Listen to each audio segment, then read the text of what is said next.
Hey! Did you know that our souls are connected by fate?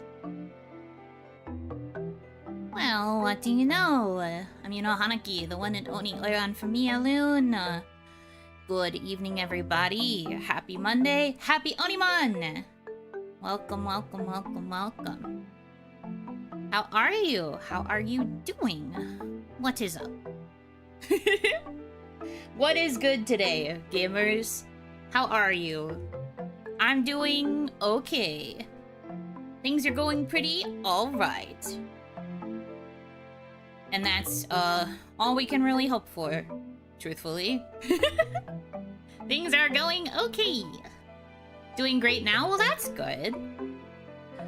Those of you that live in North America, and I guess in a lot of other places this is also an issue, but there's going to be a very big heat wave this week, so please, please be safe.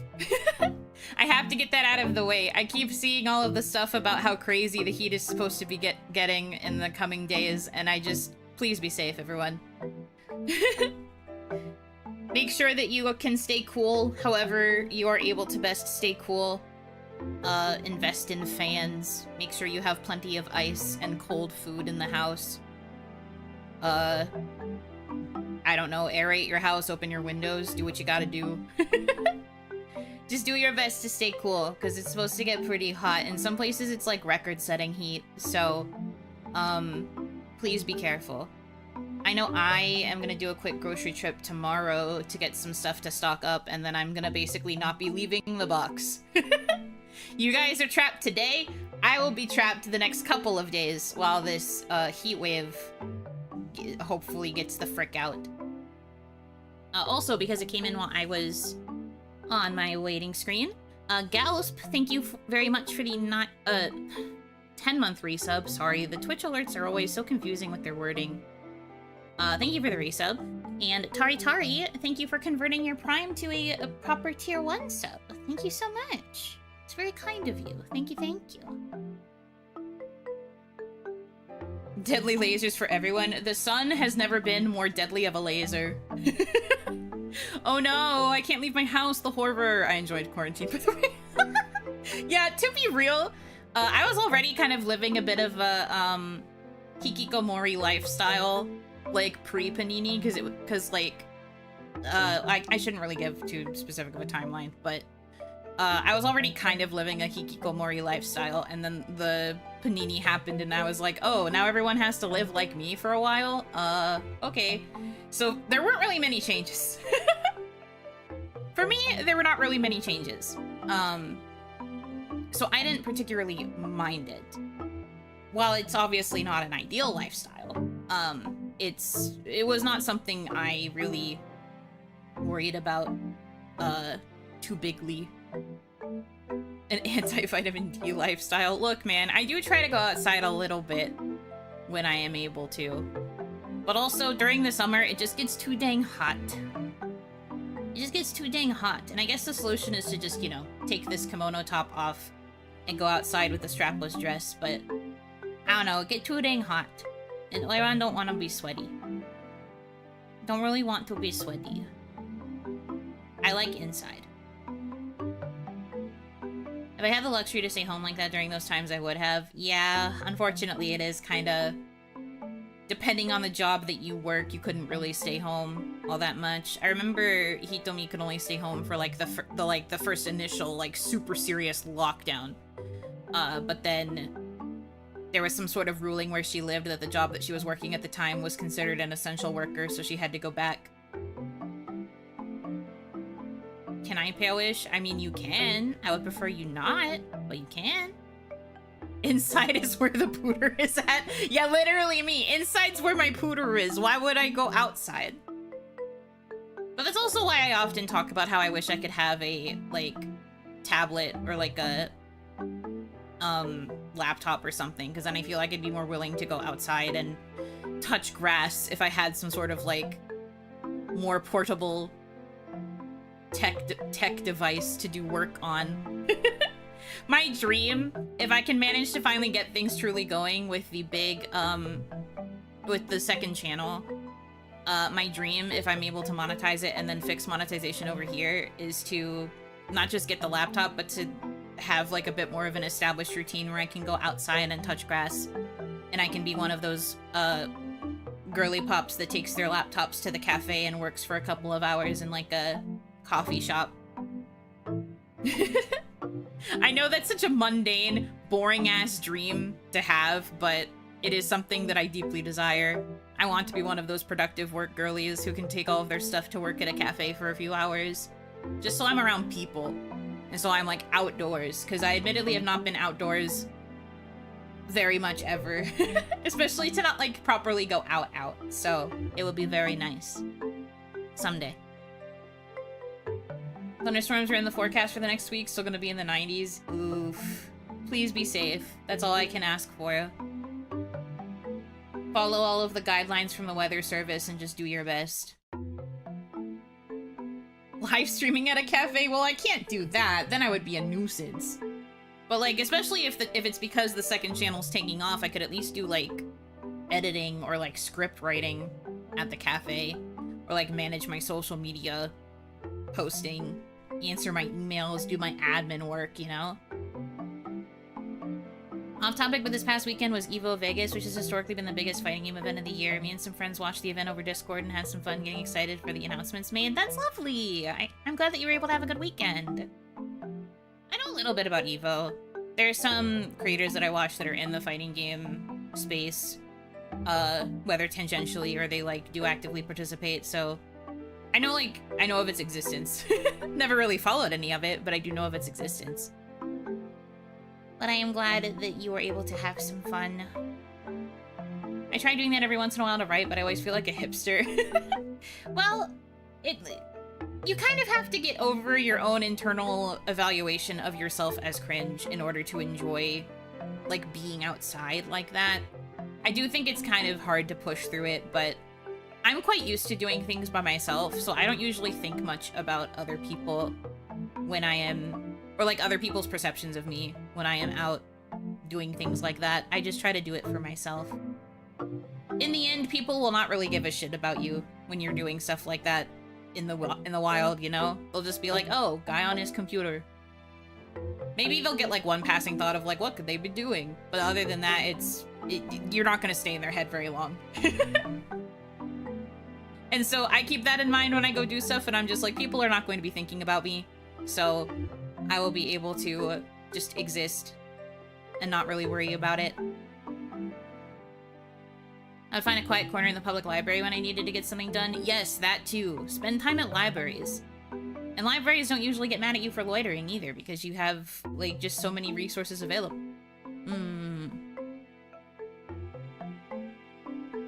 Salutations to you as well, Hanaki.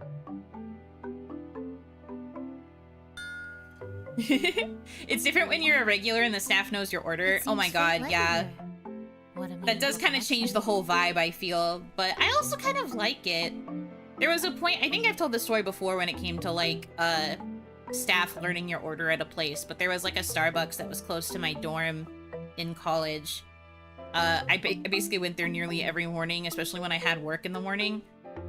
So I would go and I had the same coffee order, like, during that entire season. And it literally got to a point where even if I was, like, a little bit late and there was, like, a huge line, the barista like, recognized me and she like, flagged me over and was like, I already put your order in. Just give me your card. You can take the coffee and go. And I was just like, I love you. And it was because of her that I was not late. So honestly, it has its pros and cons. There are benefits, I think, to them recognizing you and knowing your order. Especially if you're a good customer and you're like a polite customer. That's my experience. I'm very like quiet and I just kind of am like, can I have this please? Thank you. Like, I'm very sweet to service workers, and so I think that means that they like me. Not to toot my own horn, I guess. I think they just usually end up liking me a lot. And they're like, she was like, I was wondering if you were going to make it in, but I already put your order in, so here you go. And I was like, okay, yay. Thank you. And then I ran, because I was gonna be late.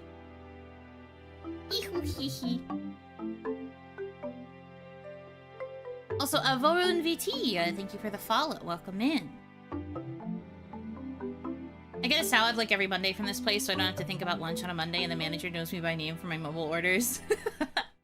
Yeah, that's very valid. Hell yeah. I knew a bar owner so well I got my non-alcoholic drinks comped. Oh my gosh. Yeah, OniMon used to have that kind of relationship with a local tavern. Like, she was, I think, college friends with the owner. And ended up going there a lot, like, during her, when she had, like, first finished her schooling and was, like, both on lunch breaks, and I think she also went there for, like, dinner and drinks a lot with, like, friends. And so she was, very well known over there. Apparently Baby Me was also taken there a lot. Baby Me being fed just french fries because I couldn't eat anything else because I was so picky. So it's just me with a plate of fries while mom's yapping away. Very true, very real. I'm now scheduled for my first TCG game tomorrow night. Oh, congratulations! Good luck. I hope that you win. Pop off. The place I frequent is kind of small scale, not many lines, but the staff are friendly and I make a point to be polite to service workers, so I like to think they don't mind me being there. They probably don't. They're probably just chill. I can't really say anything because the only kind of food service position that I worked was, like, for a singular summer when I was in high school. But, like, you don't really think too much about regulars. It just kind of gets to a point where you recognize, like, what they're gonna order. And then you can be nice to them. I don't feel like I ever really remembered, like, mean regulars. If you're at a point where you're a regular, you're usually appreciated. Tolerated, if not well-liked, depending on your level of patience, I suppose. But I truly do think being a regular is not a bad thing. It's, like, usually a positive. Unless you are a person who fears being perceived, mayhaps. I mean, I always kind of knew I would have to be perceived because most of the time when I was getting my coffee at the Starbucks, I was using my member card. I have a Starbucks member card. Don't look at me. I was getting Starbucks so much in college because there were multiple Starbucks that were like littered around the area of campus that I was primarily like hovering in, that it just made sense. And then like every Christmas I was getting Starbucks cards from my family, so I would just take the balances from the new gift cards and transfer it to my member card. I also have like one of the nerdiest cards possible. It's like a Starbucks card that has a bunch of like books near like a sitting area in a Starbucks. But it's like specifically like a more bookish, bookstore looking Starbucks area. And that's my membership card. So anyway, I kind of had a feeling I would eventually be considered a regular. If only because I was the one flashing my member card all the time and doing that to comp my Cupfeb fee.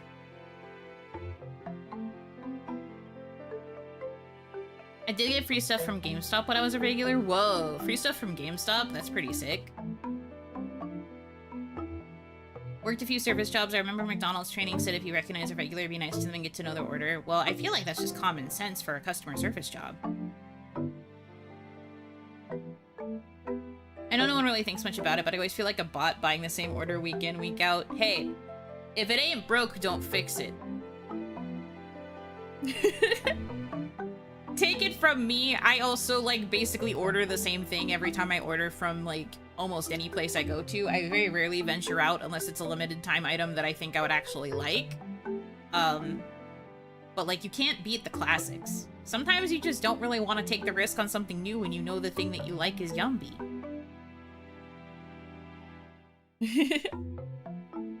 The few times I go to Starbucks, I only go to get their teas and lemonades. Listen, their teas and lemonades are banger. During the summer, I am addicted to the peach green tea lemonade. I get it, like, as much as possible. It's so yummy. It's so refreshing. It's so good. Unfortunately, I am a sucker for it. It's so delicious. And that's one of the main ways I consume tea. Like, it has to be mixed with the peach and the lemonade, but it's so yummy. So healthy. I mean, in the end, it is basically just a big cup of juice. Because I get the biggest size possible, which is a Trenta. So it's just like a giant cup of juice. It's about as tall as my Stanley cup, maybe a little bit shorter. And it's just full of juice. Boy, it's delicious. Yummy, yummy, yummy, yummy. I aspire to be a member at an exclusive place when I grow up, so I don't need to be ID'd. You know what? That's fair. I got this Harvest Moon sheep plushie because they had extras or something. Oh my god, cute! That's really cool. I was not nearly regular enough for the local GameStop. OniMama very rarely took me there. And now it's gone. Sad. My local supermarket decided to stop stocking Arnold Palmer's. No, that sucks. I mean, I guess making an Arnold Palmer isn't necessarily hard, but hopefully you can find another place where you can get them. They're quite yummy. Scratch said, I found a person who's willing to teach me, then do 5 games with multiple decks. Oh. Well, I mean, at least you're gonna learn. I still think that's huge. If it's something that you're passionate about and that you want to learn how to play, hell yeah. I wish you luck. I hope it goes well. I bet you'll pick up on it real easy. And it will be a fun time. Heck yeah.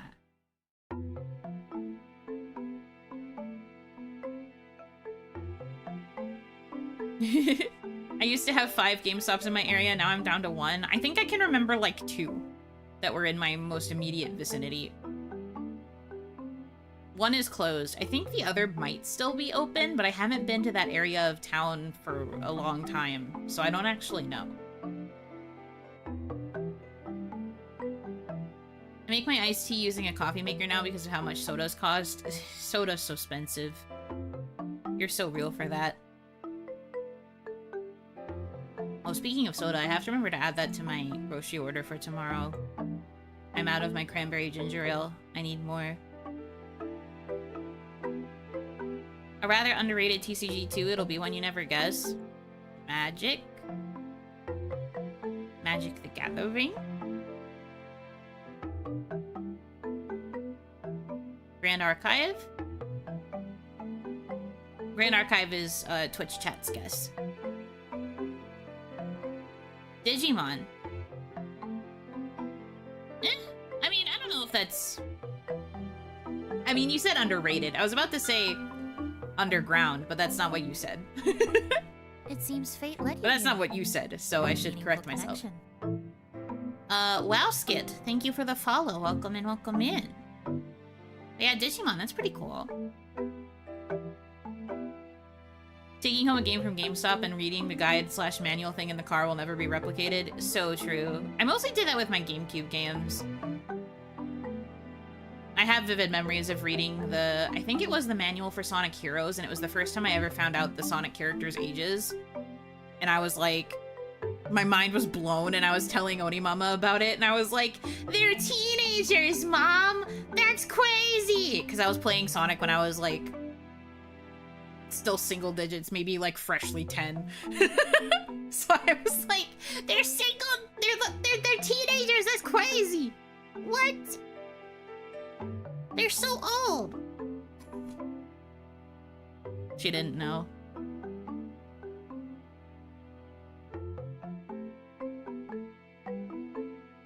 Asked to name underrated card games, names the most popular card game in NA. I don't know nothing.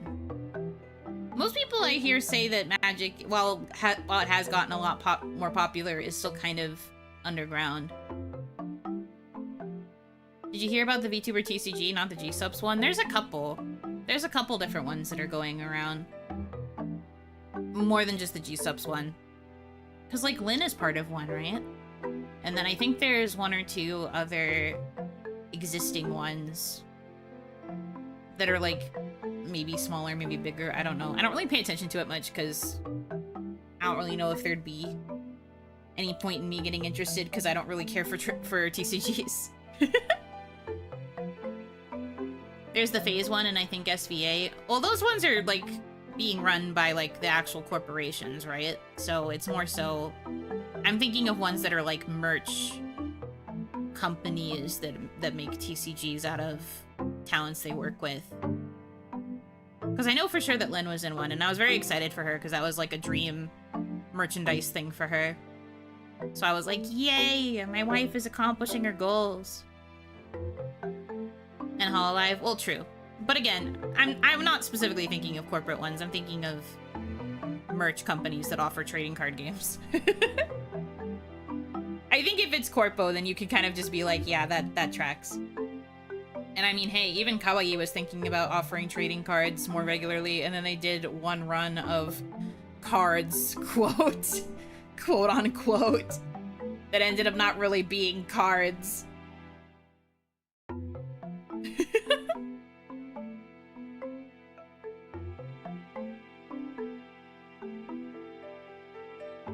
You know, Hanaki, you are card win. When I have fame. Come back to me if I'm ever famous. Big if. There was an attempt. Management really thought they cooked with that one. I still have those. They're more like photo checkies. Well, initially, you guys have to understand, they weren't even going to look like actual trading cards. It was... I think she said this before, but it was actually Kaya's idea. Kaya literally had to take over the graphic design of them to make them look even slightly more like cards. Because the initial drafts that they showed us, I don't think I still have them, but the initial drafts that they showed us barely looked like cards. It was just like plain background with the art on it. And so Kaya came up with the whole concept of how they were gonna look like proper cards. Because she was like, we are not selling those as trading cards. So she was like, I'll do it literally for free. Let me fix this. And so she did, because she's OP. So, you know, Kaya is why they managed to at least look like cards. Unfortunately, there were still a lot of things about the cards that were not delivered to the quality that management had said, both to us and to you guys. So I am still kind of sorry about that. But, you know. The PK cards has to go down as one of Kawaii's biggest fumbles ever. Actually beefed it at all levels. It is so sad. Like, they have the right idea. I just think that the execution did not go well. And they didn't really think about the, like, proper way to go about it. How did Kaya work so hard? She's a girl of many talents, and that's why I am constantly willing to sing her praises, because she knows how to do a lot, and then she also will not hesitate to use the skills that she has to help other people.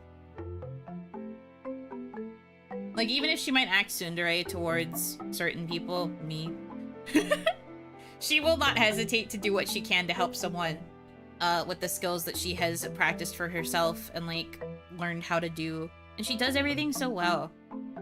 She's so cool. But yeah, she saved it. I still think the art for that turned out very pretty. Like, the artist did a really good job. The actual execution of the cards, yikes. Yikes. And I don't know how it ended up that way either. We only had so much control. Obviously. Yeah, anyway, Kaya is my goat. They look great, yeah? Yeah, and that was because of the artist's hard work in drawing all of us, and that was because Kaya made them look pretty. Hell yeah. That's my unit mate.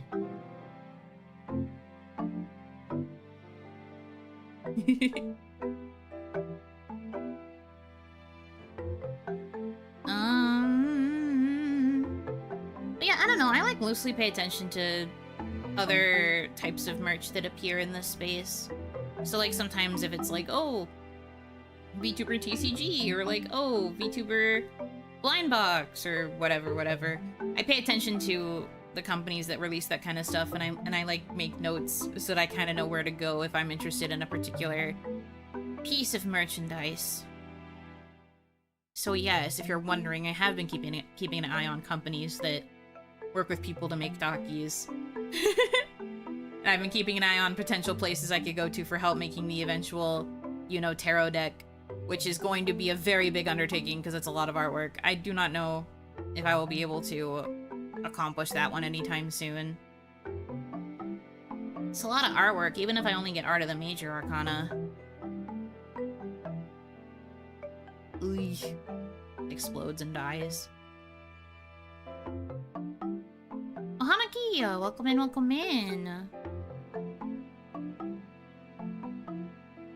There was a VTuber cookbook. Somehow I doubt Yuno will do that one. Oh, if it's the same one I'm thinking of, I was actually asked if I had any thoughts for a recipe that I could put in there. Because I think the person was asking, like, pretty much every VTuber they could find if they had recipes that they would be willing to put in a cookbook, and I didn't answer because I don't cook.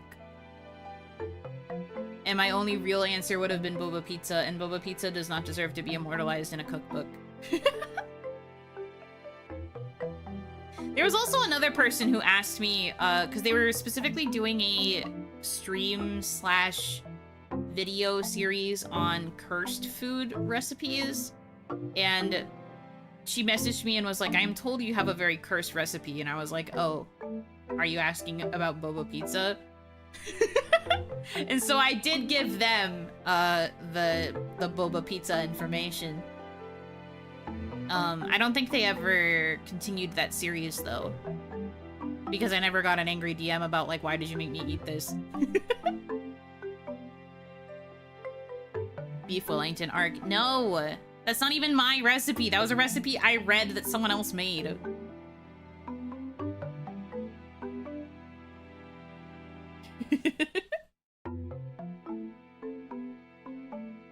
Top shelf cut. I'm the top shelf cut of beef. Sure. I'm the center cut if we're being specific. Because the tenderloin is the center cut of the meat. Speaking of Starbucks, I'm excited to see the s'mores lineup return. Love the cold brew options the most. I've never had the s'mores cold brew. I used to really like the s'mores frap. But I've never tried the cold brew. I think I want the cold brew though. Because now I'm more mature and I like stronger coffee flavors now. I might actually like the cold brew version. Currently, my addiction when I get coffee from Starbucks is the iced horchata shaken espresso. Yummy. Flashbacks of Beef Wellington PTSD. I don't know if it's PTSD. I still think it was pretty funny. Beef Wellington, for real, for real. Cold brew is calm around the tummy for my case of acid reflux. Very fair. Very valid. I'm sorry you have to deal with acid reflux. Pat, pat, pat. Reminds me I need to get my links ready for the You Laugh, You Lose. Yes! As a reminder, that form will probably be going up sometime later this week. I have to finish making it, and then I have to give Hitomi administrator privileges to see all the answers, because I will not be looking at them at all.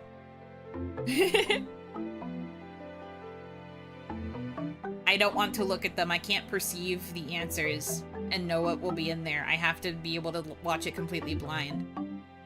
So that way any laughs that come out of me will be genuine. I think also, maybe we'll do this as part of the members work stream on Friday, or maybe we'll do it next week during like a different, like maybe a public work stream. I don't know yet.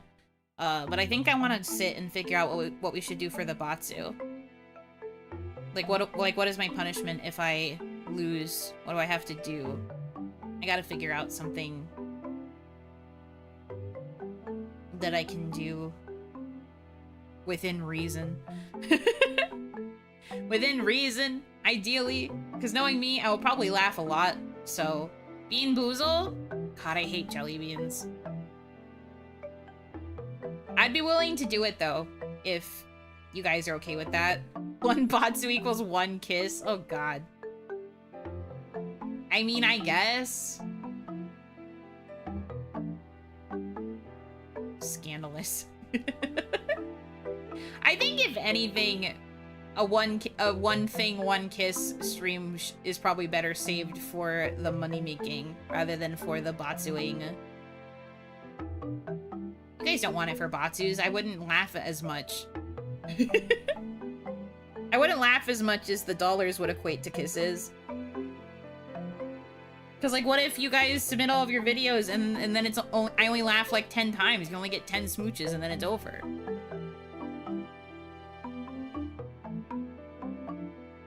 The kisses should be a reward for Yuno. Yeah, that's the thing. If you want the continued behavior, you have to offer reward. We can't make it be perceived as a punishment. If you want to try and Pavlov me into your bullshit, then you have to actually make it be worthwhile. All love, by the way. Batsu equals per fail is plus an amount of time, minutes of a horror stream. Oh, so if I laugh once, then it adds like 5 minutes to the amount of time I have to spend playing a horror game. I guess that's doable. I don't particularly mind that. And then I could have a countdown timer during the stream for when I can close the game and leave. We'd have to pick a decent horror game too, though, because I don't really have any horror games on hand that I could play. I'm not going back to Jump Scare Mansion. You guys were not nice to me during Jump Scare Mansion.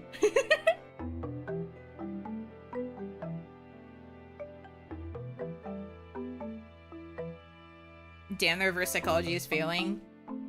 Gotta try harder. I know all your tricks. You can't get me.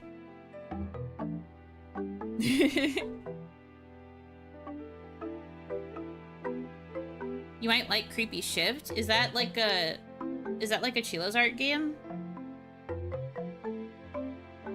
Creepy Shift.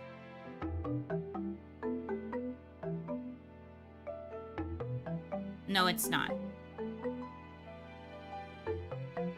A rogue young man takes on the night shift at a roadside diner. In the glow of the blood moon, routine tasks turn into a fight for survival. First-person horror based on a dark creepypasta with a set of rescue rules.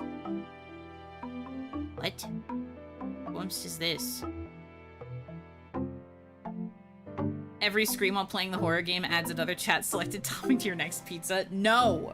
I'm not doing another cursed pizza. Boba pizza had its time. We're done with that. We're done with that. She's not coming back. I'm never eating fucking pizza on stream with you people ever. Not after Bobizza.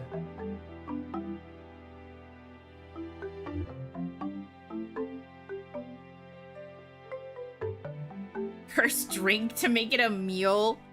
Oh god. I don't have a blender. I would have to get a blender. I don't even enjoy the Chicago style deep dish pizza. Okay, hot take. I didn't actually really like deep dish pizza all that much. It was just kind of too soupy. At least the one that I had was a bit too soupy for me. I didn't really like it. But I don't really like a lot of red sauce on things. Too much red sauce gives me the ick. And the problem with deep dish is that it's a lot of sauce. Like a lot of sauce. So it just felt too soupy and blick for me. First drink. I feel like having to drink something cursed might be easier than eating something cursed, but I don't actually know how true that is. My instinctive thought was if I just had to get a bunch of gross stuff and like blend it together, I just feel like that might be a little bit more tolerable than eating something else cursed. Thick water boba tea. I might choke. What about Me-Side? I already know everything about Me-Side, though, because I watched people play it. I'm not exactly going in with... what's the word? I'm not really going in with, No spoilers. Also, I don't really think Miside is that scary.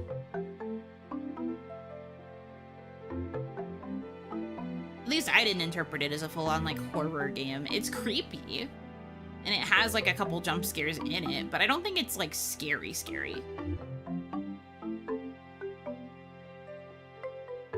Blending releases more flavors and increases surface area, so I think it's a wash. Well, I mean, if you're blending it, though, and pouring it into a glass, and then you just drink it from like, a straw, or you just take a couple sips from the glass, I feel like that's somehow easier to deal with versus the, like, separate existences of, like, food piled on top of itself, like, on top of each other. Because that was something I didn't like about the Bobitsa, was that, like, all of the conflicting textures were, like, so obviously present. At least if I blended it, it would be one unified texture, and then it would just have a really icky taste.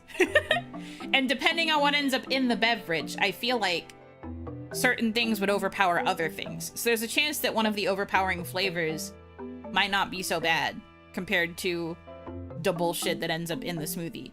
But that's just my argument. I don't actually know for sure. For me, I get really sensitive about textures, so I didn't like the conflicting textures on the Bobitsa. Meanwhile, if it's like a smooth sip of a beverage, I mean, the beverage might also end up chunky. That's something I have to keep in mind too as well. Depending on what fuck shit ends up in there. It could end up being chunky now that I'm thinking about it, and that might suck real bad. But I think ultimately it would still be better than having the, like, conflicting foods being on top of each other for, like, a pizza or a sandwich or whatever else, you know? I feel like it would just be a little bit easier. Drinking just goes down, also true. So worst comes to worst, I could plug my nose and then take a big ol' sip.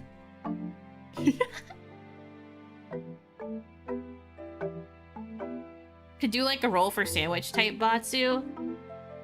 So if we did that though, then we'd have to have like 20 ingredients on a list. And then, you know, obviously we'd have to split it like 1 through 10 are bad things, 11 through 20 are good things. But then we'd also have to have a limit for how many times I roll, because I don't know if I could really eat like a super tall sandwich, depending on how much I laugh.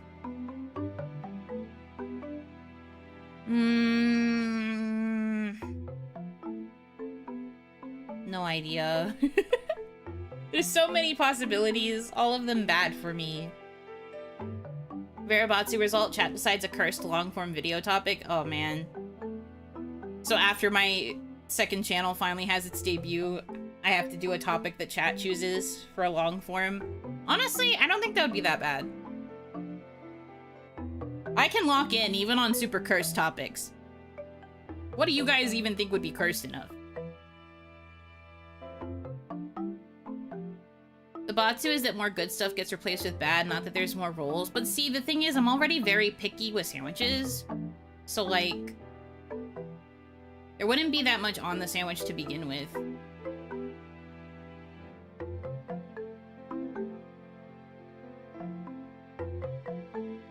Also, at that point, it wouldn't be roll for sandwich. It would be Yuno gets a sandwich and then has to keep eating bad things.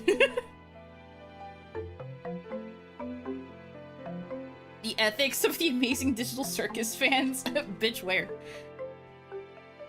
4chan. Oh, Jesus. I have never once even thought about that place. I know of its existence, but ugh. You're right, that would be pretty cursed. I would do it, though. Morbid curiosity and all.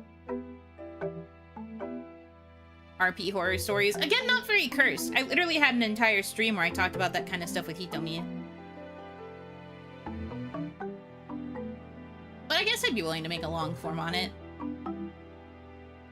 Though depending on how wide-reaching it ends up, it would be kind of funny if people that I roleplayed with in the past somehow figured out who I was based on the information I present. Kawaii. We are the circus and Yuno is amazing and digital. You're so right. You don't need Pomni when you have me.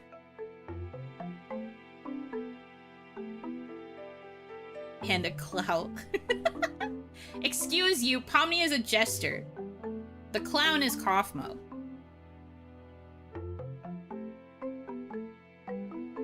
Excuse me, I'll get that right.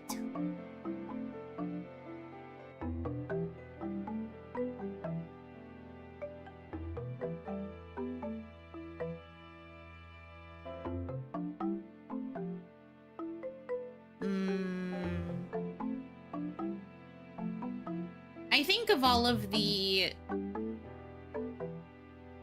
all of the options presented, the idea of having to add minutes to a horror game stream is probably the most appealing one to me.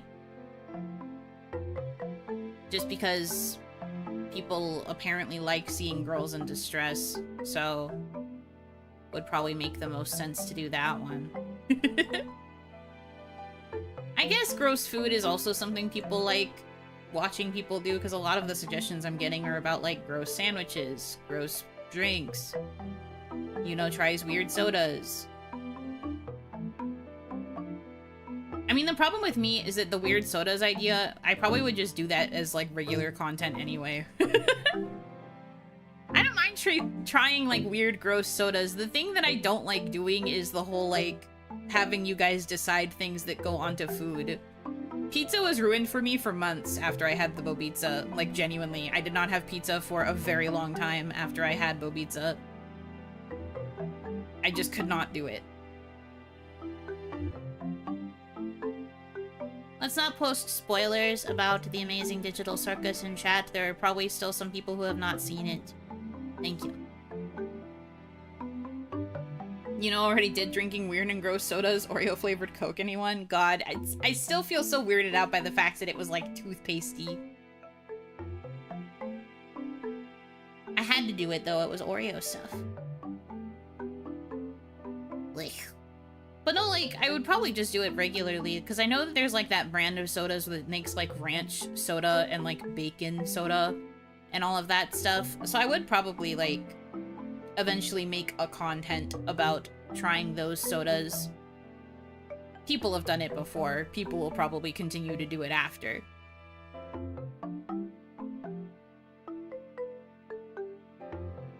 Make a Yuno shake, overthrow Grimace. What would even be in a Yuno shake? I mean, I just really like chocolate flavors mostly.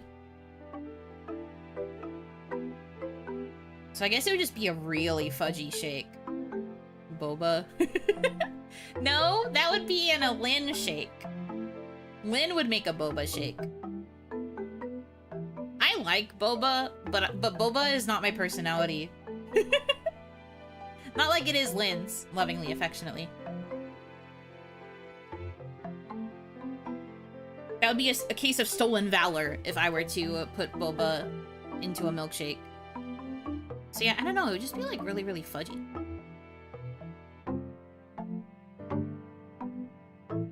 I always imagined Lynn was the embodiment of Chocomint. She's very passionate about Chocomint. Kaya also really likes Chocomint, though. And then specifically, gets more excited about Chocomint because she knows I hate mint flavors. Because if you'll recall, in the Mialoon version of Ice Cream, they both had Chocomint as their favorite flavor of ice cream. And I was the only one that had a flavor that wasn't Chocomint.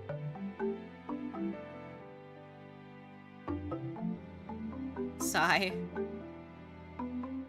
And then I go first, so I'm like, yeah, cookie dough flavor. The other two are like, Chocomint. As I'm just like, ugh. Dies. Chocolate with fudge brownie and chocolate chunks with chocolate drizzle and chocolate cookie bits sprinkled on top. Don't threaten me with a good time. That sounds really good right now. Maybe because it's getting so hot in Onigashima, but also it just sounds really good. Chocomint tier list. No. Topped with pepperoni? What about me says pepperoni? Oh, I get it, because it has oni in it. Haha, very funny. Haha, very funny. I am also a chocolate lover, so I just manifested what I would want right now. I shake your hand. I want that right now, too. Sounds like chocolate with extra steps. Well, yeah, that's because I said that most of the flavors I like are chocolate and like chocolate adjacent. I don't know. Is it possible to get like a caramel brownie cheesecake embodied in a milkshake? Because that would probably be closer to a Yuno Hanaki approximation. Pepperoni. Pepperoni, onion, and macaroni. Pretty limited options for you. Okay, but a mac and cheese with onion and pepperoni does kind of sound like it might go hard. Like if you do like crispy pepperoni pieces and then like frizzled onions. And it's like got the crunchies and like a spicy flavor from the pepperoni and then the creamy mac and cheese. We're kind of cooking maybe.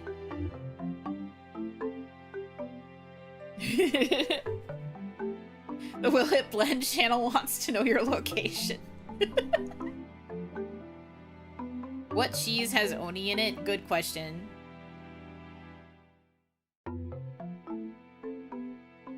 Mac and cheese, substitute the cheese with chocolate. Mac and chocolate? I mean, chocolate noodles probably wouldn't be that bad. There are, like, sweet noodle dishes that exist. I don't think it would be that weird to put chocolate on pasta. In the end, it's just another variation of bread. Not a bad onitza. Oh, like I find a place where I can get mac and cheese pizza and then I just put pepperoni on it. Chocolate noodles, okay, heathen. Listen! It doesn't seem like it would be that bad. Of all of the, like, cursed food things that have been discussed in this stream thus far, I don't think putting chocolate on noodles is that weird. Like, putting chocolate on top of some, like, elbow macaroni, I don't think that's that weird. There's nothing wrong with mac and cheese pizza. Thank you! Speak on it! I love mac and cheese pizza. I don't get it very often, but it's good. It's good. I know you guys are gonna be like, okay, miss carb on carb, but like, it's good. It's yummy. Don't knock it till you try it. The Yuno Hanaki chocolate noodles situation is crazy.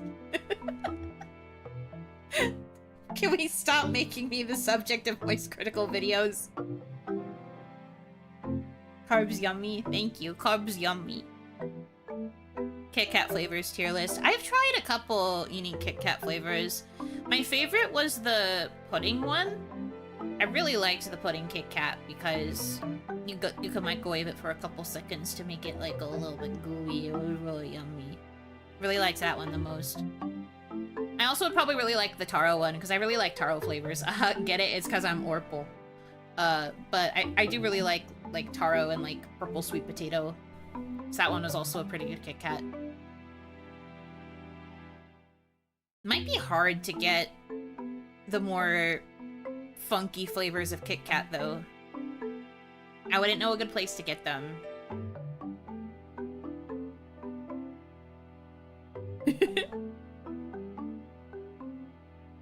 There's Mayonita, Bonifaz, and Fortsonia cheeses. Oh, Menonita. Okay. Menonita, Bonifaz, and Fortsonia cheeses. Are any of those good for mac and cheese, though? That's the real question. Because some cheeses are good for mac and cheese, and some cheeses are not good for mac and cheese.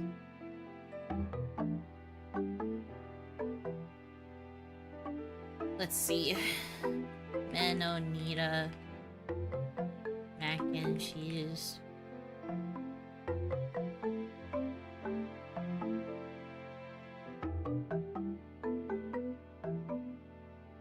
Menonita seems like it might be a decent option according to the Google that I just did, cause like queso menonita is like kind of creamy, and that's kind of what you want. You usually want like a milky, creamy-ish cheese. Usually you want to use American cheese for it, but it's fine to use most of the others. I mean, I think it's easier to use like creamy cheeses or like softer cheeses for a mac and cheese, like things that melt well. In my opinion. I don't think it has to be American cheese. I think it can be like any other kind of cheese as long as it like melts and is soft.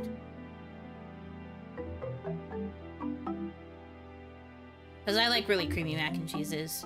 I don't really like baked mac and cheese. I think I've discussed this before, which might be an unpopular opinion. Most people, when they talk about mac and cheese, they tend to prefer the baked kind, but I like it gooey. Gooey stovetop mac and cheese. I don't really like to bake it. I guess I don't mind it being baked, but I just prefer full creamy all the way through. Is yummy. Hello, Hanaki, welcome in. Our tier list of rankings of well-known food from animation. I would have to get like submissions for that because I don't know much about animated food besides like Studio Ghibli food, and then like there was one anime that I watched on Netflix that was also about like food specifically, and so it had really pretty animated food, but I don't remember what the name of it was. It was like a short anime. Maybe a movie? I don't remember. But it also had pretty good looking food. But I would need like submissions for food and animation because I don't know that much offhand. But also we're reaching a point where this is just general food content ideas and we're gravitating away from Batsus. Unless you're thinking that I'm going to watch the food animations and cry because I can't eat them.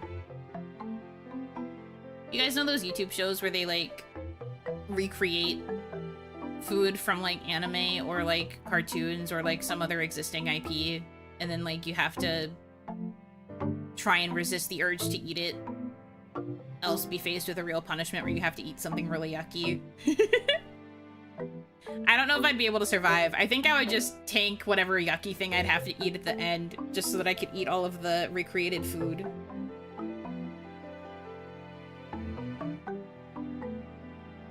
One's like a Krabby Patty, Ed, an Eddie Jawbreaker, anything from Chowder. Chowder food never looked that interesting to me. Too brightly colored and crazy. And Ed and Eddie Jawbreaker has never looked appetizing to me either. That shit too big. I can't unhinge my jaw enough to eat that. Also, I would never eat a Krabby Patty because it's probably made of some sort of seafood. And I don't like seafood. So all of those would be bottom tier. But again, it would need to be like user submitted because I don't know enough about existing pop culture food to be able to really have a robust list. Last time I watched a food thing was Achievement Hunter, seeing if eating food would heal you or cure a hangover. It did not. Narrator voice, it didn't. Big true. Although I did see a thing recently about how a very common cure for certain people with like headaches and migraines is to get a large McDonald's fry and a Coca-Cola, like a McDonald's Coke. Apparently, people have claimed that that does better than like medicine, even when it comes to like curing a headache. And I was just like, I wonder if I need to try that sometime as chronic. I tried to say frequent and chronic at the same time. As a chronic headache haver, I feel like I need to experiment with this the next time I have a headache. Would fry and Coca-Cola help me? Probably not. But it would be an excuse to have fry and Coca-Cola. Anyway, big fan of the word chronic that I just invented. I love speaking and being a speaker basically for a living. Awesome, love that for me. Honestly, I can't pivot to doing scripted content soon enough because sometimes when I am on stream and I say dumbass shit, I'm just like, God, this wouldn't happen to me if I had a script. I get friggin' so annoyed at myself and the dumb things that I say out loud. I'm just like, this wouldn't happen to me if I had a script. Yuno Sonic FC. Yeah, this is my Sonic OC Fronic.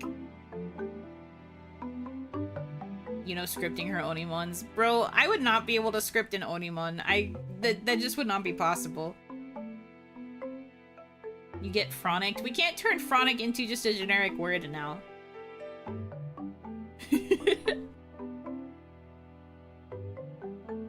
But no, scripting an OniMon would be nigh on impossible. Truly. Not just because of the fact that it's, like, super tangential, but so much of it is based on me interacting with you guys and coming up with things based on what you say that I would not be able to, like, script that out. That would be a pretty funny idea for if OniMon ever falls on April 1st. I do think it'd be kind of funny to have the OniMon be scripted, where, like, I post the script ahead of time and you guys have to say the lines based on what I'm saying in the stream, and then it's truly scripted. I think that could be kind of funny. If OniMon ever falls on April 1st. I think that'd be kind of awesome. I don't know how possible it would be to, like, properly script it. I think we could probably only do that for, like, an hour tops, but that would be so funny. I like to imagine random chatters coming in and being totally lost. I know, right? It'd be so funny. There's just like, why isn't the streamer responding to my messages? Why is she only responding to certain lines? It's like she's queuing up for specific phrases. The stream can't possibly be scripted, could it? We don't know. At 8:32, my line is, in water Oni drowns, but what is my motivation? Your motivation is that it'll be a joke that will make me laugh, even if it's a scripted laugh, because the minute you say it, I'll go, that's so funny. I love these repeated jokes that we have, these in-jokes that are specifically for us and us alone. It is so lovely to build rapport with a chat like this. And then I pause while I wait for someone else to be like, so true, you know, Hanaki. And that's the stream. April 2030, damn. Well, 3.5 years to go, chat. 3.5 years, thereabouts. Until we get our April Fool's OniMon. I'll have to do my best to remember. Such a Hanaki. You can't retire until then, it's settled. I will retire immediately after the April Fool's OniMon. Guys, I am afraid I have to graduate. It has been revealed that my last Onigashima Monday was scripted, which means I am no longer a genuine creator. I'm afraid I must go.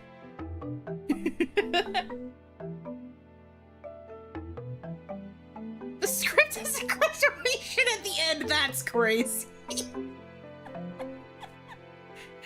Okay, guys, here's the script for the April Fool's OniMon. Make sure you study. And everyone gets to the part at the end and it's just like, haha, you know, why is there a monologue about how happy you were to stream for us and then it says that you're gonna leave? What do you mean? That's just part of the joke for April Fool's, right? God. That would truly be a nightmare. Nightmare hell world, actually. And then the joke becomes that nobody wants to progress the script because they don't want to get to the part where I say that I'm graduating.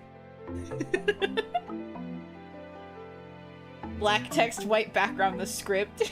Yeah, as I'm just sitting there like, aha. No, I can never do that to you guys. Especially not for April Fools. I take stuff like that very seriously. I actually get really upset when VTubers post like fake graduations on April Fools or like otherwise make fun of like really serious things on April Fools. It is a very funny hypothetical bit though. But I would never actually do it. I just hope you know that I am genuine enough that I would never announce something as serious as graduation on April Fool's Day. I could never do that. That works out. Graduation streams already have some semblance of a script. I mean, oftentimes they are written out by the VTuber ahead of time because they want to make sure that they say everything they want to say, but I don't know.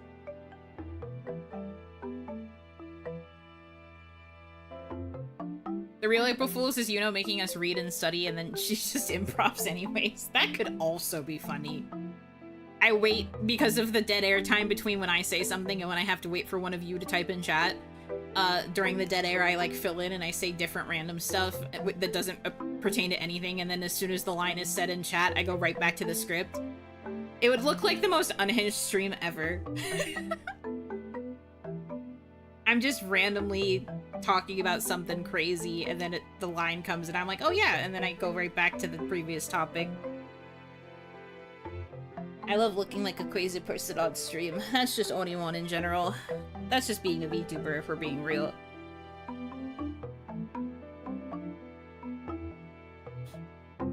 Ugh.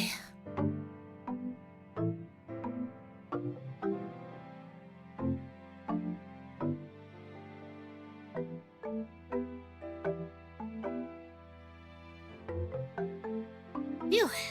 That was a lot of yapping I just did. I had to take a big sip of water. Please stay hydrated. Ow. Man. I was complaining to Hitomi about this earlier, but I have a pimple coming in on my face, and I was so pissed off because it hurts so bad every time I rub at my face. Go away! Evil pimple! I have to get one of those, like, spot treatment thingies, those like little stickers that you put over pimples to make them go away naturally.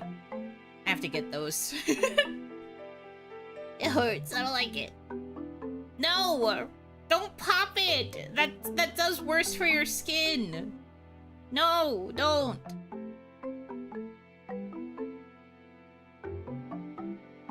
Get the oils out and sleep early.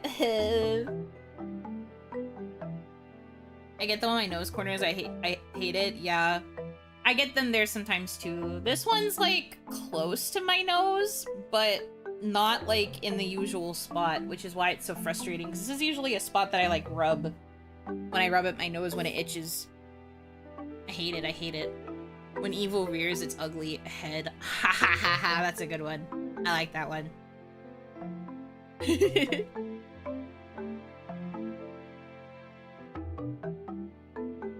But yeah, it just hurts right now because it's still in the process of coming in. And I don't like it. I mean, I'm probably going to take a shower tonight before bed, all things considered, because it is very hot. And it will be good to be clean, because I'm probably going to be sweating a lot the next couple of days. Blech. Little Oni mask sticker to cover it. The idea of, like, the little pimple stickers being like little Oni mask shapes is actually very cute. Oh, man. VTuber skincare merch would go crazy. Go crazy, parentheses, for me. Things I want, specifically. Because imagine you could get one of those, like, cutesy girly pop headbands that girls wear when they go to do their skincare routine to keep their hair out of their face. But for me, it's the horns. So, like, you have my horns on the top of the headband as, like, a little decoration. You can't tell me that wouldn't be the cutest shit ever. And then it's, like, my very pale purple color. And it's got, like, the soft scrunchie and the soft fabric. That'd be so cute. But there aren't enough girls in the Yuno Hanaki fandom to justify such merch. Sad sniffling. I have to be smart with my merch choices because since I get so few opportunities to make it, I gotta make sure what I'm choosing will actually turn a profit of some kind. I'll grow my hair out again just to use it for real. That's very sweet. I just think it'd be so cute. And then the little Hanya masks as like the stickers. I guess you could also do it for like an actual sheet mask too, like a face mask. So cute. Man. The things I would do if I had a wider female audience. I mean, the girlies love a video essay. Part of my thinking with the second channel, too, is that I might be able to get more of a girl audience talking my bullshit over there. Maybe. We'll have to see. It's at the moment, I have no idea how it will actually turn out once I get around to doing it. All I can do is hope that it'll go well. And imagine the possibilities, I suppose. I do hope it works out, though. Obviously, because I'm putting all this work in. But I also know that, starting a new channel is always effort. You gotta push for it. Gotta work hard at it. Get more female audience than matchmake us like Sims. I'm not going to ship you guys together. I have a strict policy against shipping. Shipping? God, I'm really bad at talking. I have a strict policy against shipping real-life people. And you guys are real individuals. Insert joke about, how she thinks we're real here. But, like, genuinely.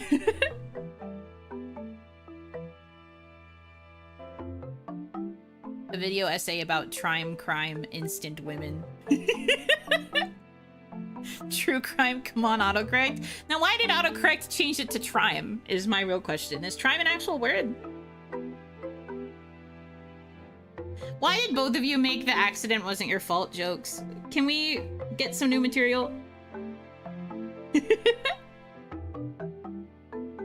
Shrimp. Yeah, I don't shrimp real people. No. At least we're honest about it. New material from VTuber fans, hard ask. Again, at least you're honest about it. Jinx Twitch, ha, you owe me. Oh, that's crazy. You hear that, Twitch? You owe YouTube chat because you jinxed with them. I feel like this happens once per OniMon. The chats end up jinxing themselves. Jinxing with themselves? I don't know what the proper term is. The accident wasn't my fault. I have to let Yuno go. Yeah. Yeah, that's true. You have to let me go. You can't keep thinking that my channel is active. My last stream was actually like 4 years ago. I know I wasn't even active then, but that's just the truth. That's just cold hard facts.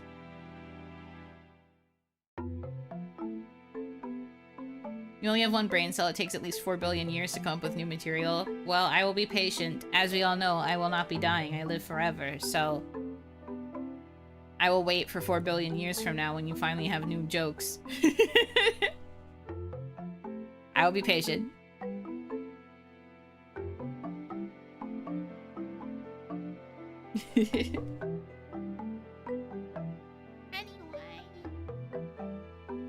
Let's see. What else can we talk about today? I really didn't get up to much.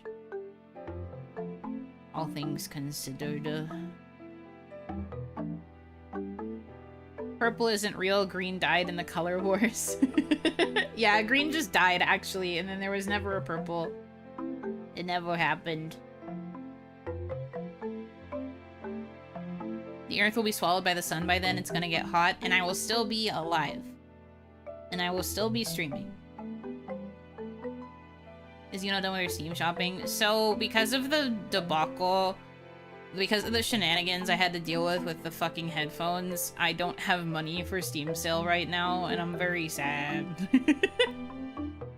I wasn't expecting to have to drop the amount of money that I did to get replacement headphones, so... I don't really have the money that I thought I was going to for the Steam sale. I mean, there's still a few days on it, so I don't have to be in a huge rush necessarily. But yeah, I was planning to spend that money on games once I finished picking out all the games that I wanted, and then I couldn't do it because everything got too expensive. What pair did you get? I just got the exact same pair that I had before, which, if you don't know, is the Sony Dynamic Stereo Headphones MDR7506. They are pretty decent headphones. I like them because the cable does not usually have issues with, like, what's the term? Bottlenecking? Turtlenecking? The headphones that I had before, I would have to replace the cable, like, so often. Because the cable would get, like, super fucked up. And I hated that, so I gave up and I got a different pair of headphones that had, like, a singular cord, so I can't replace the cord on these, but it's like a coiled cable And so it doesn't really have the same issues that the last one did of it, like, getting all bloated and icky. Are they pink? I forget. No. These are black headphones. Although, according to what we talked about in the members stream, it seems that I could, get, like, pink ear cups if I want, and then I could just replace the cups. I don't know if I'll bother with that, though. Give in to IEMs. Someone did bring up the idea of IEMs during that stream, but I don't know, I'm just so used to over-ear headphones. I don't know if I would like IEMs. I get really antsy with stuff like being in my ears. Also, hi, Kaya.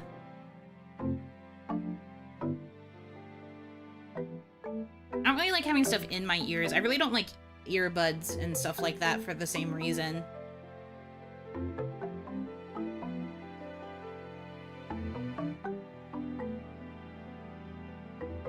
But yeah, not pink. It's okay, though.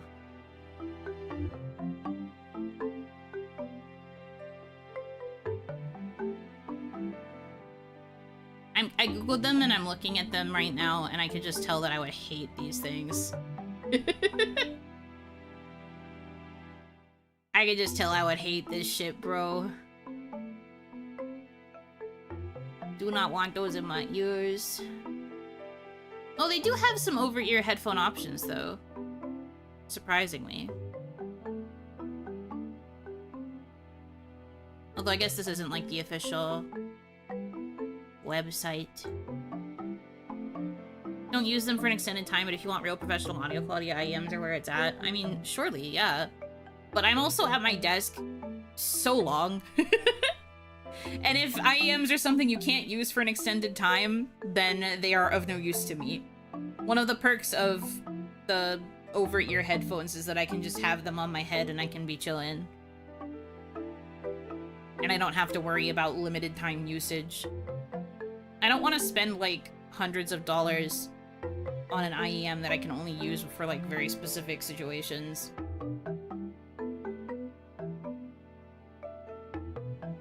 We talk about her, she comes. We talked about her an hour ago. You don't get headphone dents? No. I literally don't. The last time I brought up wearing over-ear headphones and keeping them on for a long time, someone asked if I had a headphone dent, and I don't. I think it's because of my hair texture. I think my hair just protects my head, so I don't have a head dent. That's the perk of having thick hair, I suppose. It protects me. Oni is too headstrong. I mean, have you seen my head? Obviously, yeah. Obviously, yes. Very strong. Very strong. It protects my giant, very smart brain. Ignore the 2 word fumblings that I have done in this stream alone. Ignore them, don't think about them. Otherwise, yeah, wow, my head's just so big, crazy, wow. And so I need to have a big head to protect my big brain. Anyway. But yeah, I don't know. I can try, like, looking into more options eventually, maybe.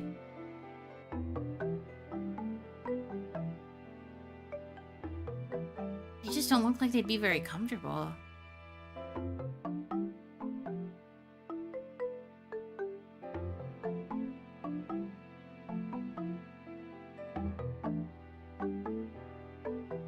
All the pictures I'm seeing of them, they do not look nice. But I mean, that's probably just because I'm resistant to change. You change. Considering I went to all the effort to get the exact brand of headphone that I had before. Oni does not really enjoy change. Oni does her best with change regardless. But trying to adapt to change can sometimes be tough. Change scary. Yeah. These guys get it. Time for bed. Good night. Have a nice rest of OniMon. Yeah! Good night. Rest well. Thank you for hanging out. My ear doctor gave me a stern talking to because I used IEMs and earphones for 6 hours a day. Oh god. Yeah, I mean, I've never really gotten like a direct scolding because my ears themselves have been fine, but I do usually get like light scolding because of like wax buildup in ears. Yucky. Which I know is because of wearing headphones all the time, but can't stop. It's a literal part of work. Knowing the quality of a product just makes it a safe purchase. Thank you for justifying my actions. But yeah, I don't know. A lot of people who like do like heavy audio work do swear by they do swear by IEMs. I just, knowing how I am with things in my ears, if I can't even handle like an earbud or an AirPod, I don't think I would really like an IEM. I just prefer over ear.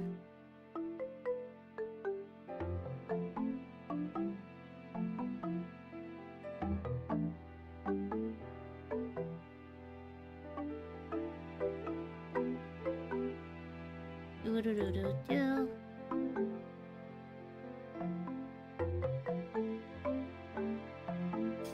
Ugh.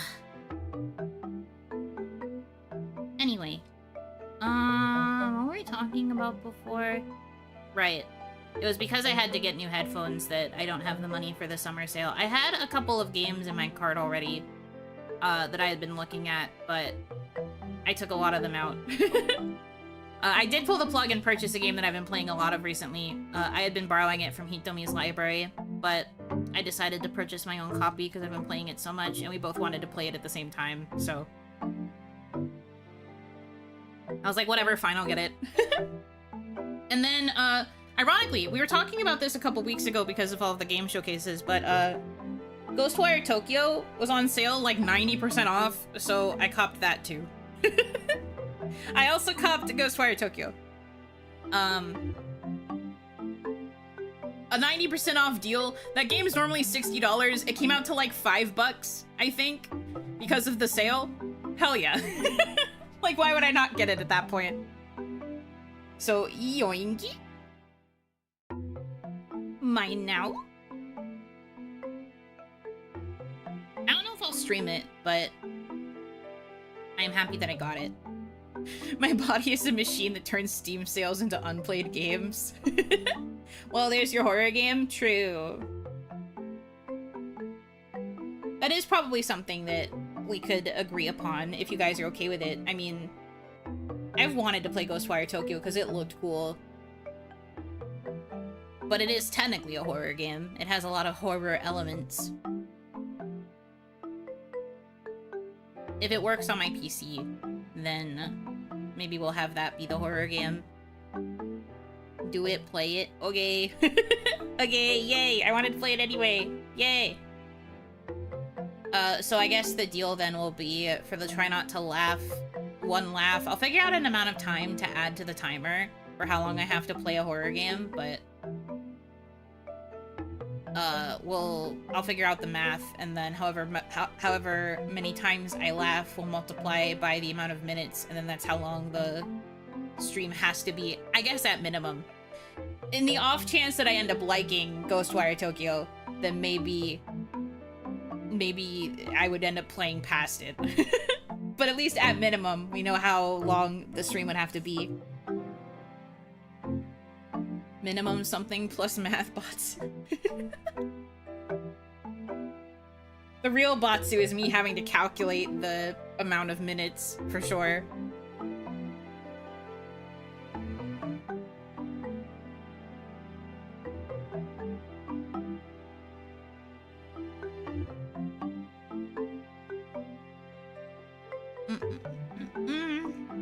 Okay, we'll do that then. I found it rather mid, so I hope you find it more enjoyable than I did. Oh. I mean, I'll take mid. At this point, since I only spent $5 on it, I can't really be too mad if it's mid. By the way, surely you've cleared the minutes from the Unathon by now. When was the last time I calculated my Unathon owing? I have to actually check. I don't know. I mean, hopefully? We might have to do some girl math. We might actually have to do a girl math segment right now. Because I have not done the math in a minute. Where is my chart?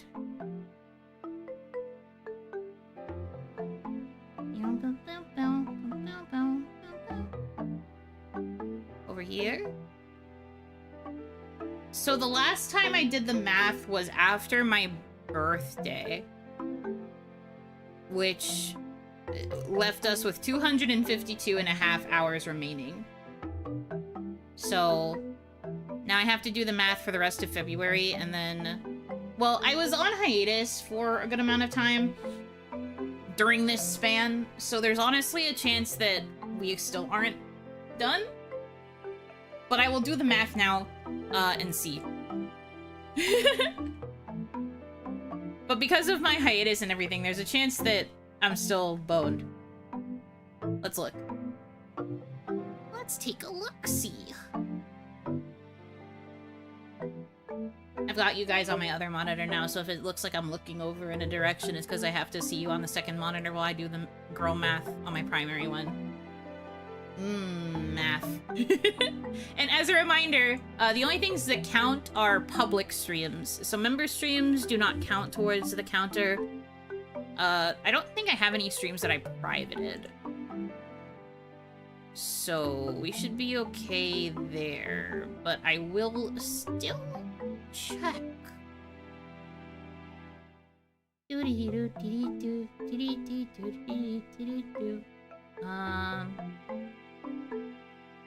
So let's see. Last time I counted was as of February 4th. Okay. Let's do some girl math.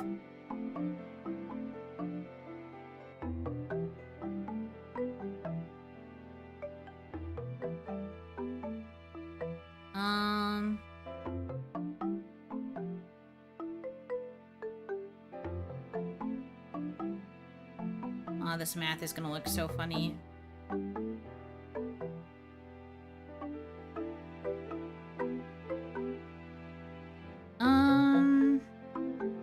Do we count Twitch only?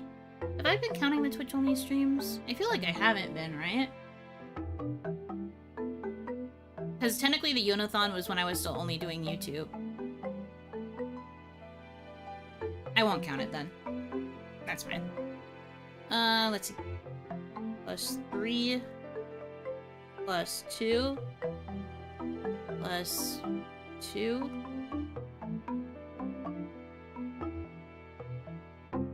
Plus... Should I count the relay? I mean, yes, that was public, but it was only like 30 minutes. I guess. 0.5 then. Plus... that plus...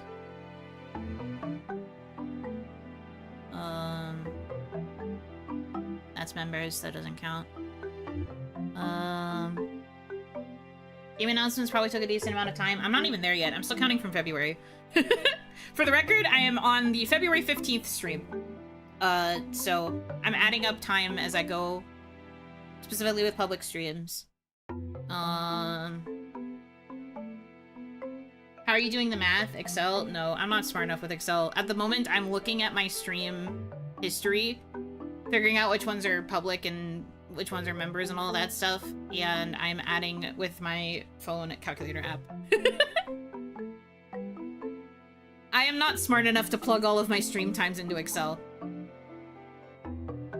Thank you for thinking I am. Oh, I think I fucked up. I have to start over. I got distracted. I got fucked up. It's okay. I'm just gonna round these, I think. Probably smarter than trying to do, like, fractions.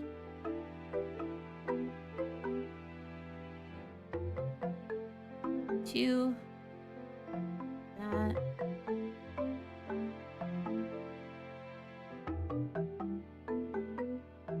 plus that plus that plus that plus that plus that. That's also members. I'm girl mathing. We are currently at 33 hours just from February's streams.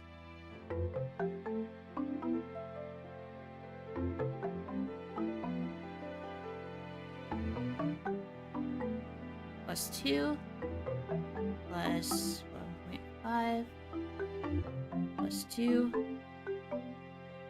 plus 2 plus 3 plus 4 plus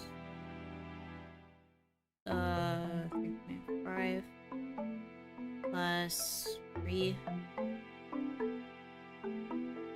This one's unarchived, so that won't count. Yuno uses Abacus as a true tech hater. You just hear the sound of the beads as I'm pushing them around. Yeah, okay, so that was the last stream in March, and then the next time I streamed again was April. That was a 4-hour stream. 3.5. 3.5. 2 plus 5. That was a 5-hour stream, my goodness. Plus 4.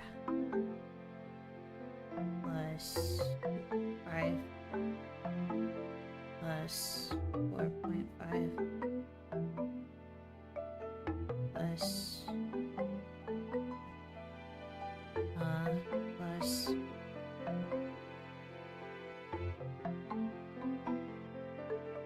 5 plus 3.5 plus 2 plus 3 plus 1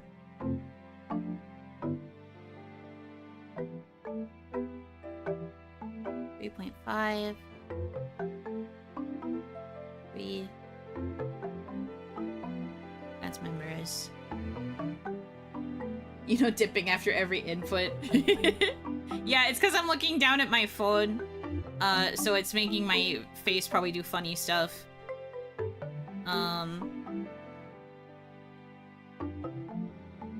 That's like this much.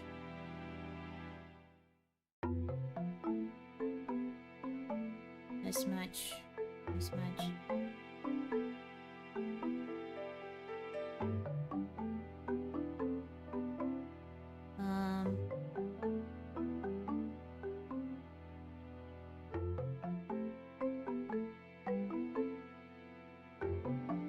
It's 2 plus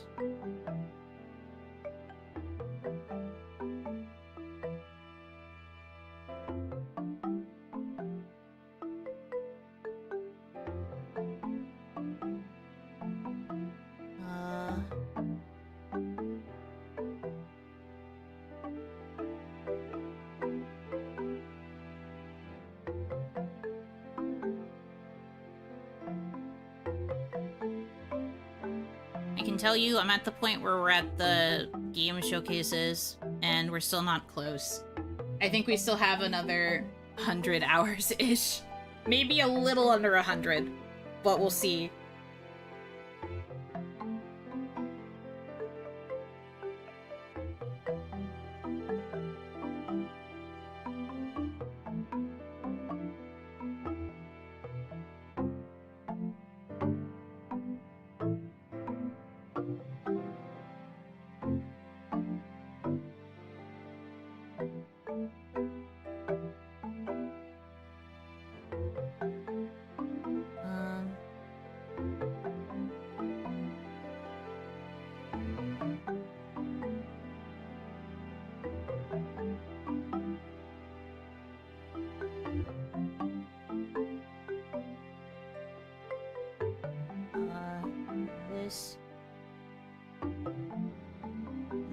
So that's not right. And that. And that.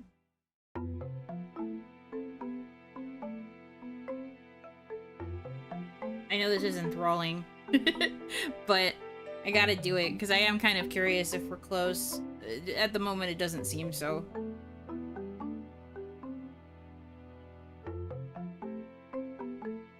Despite how much I stream, I'm somehow still in jail.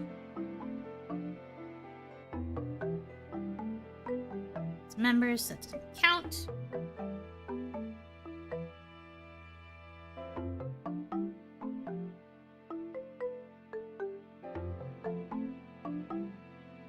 So we are currently at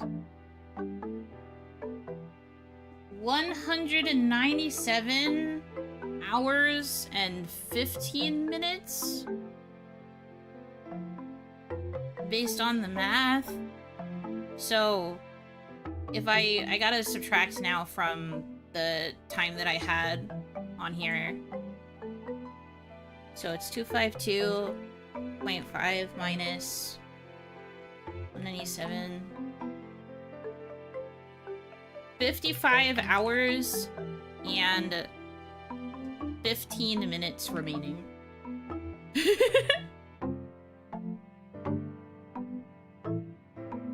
Not counting this stream, because this stream is not done yet.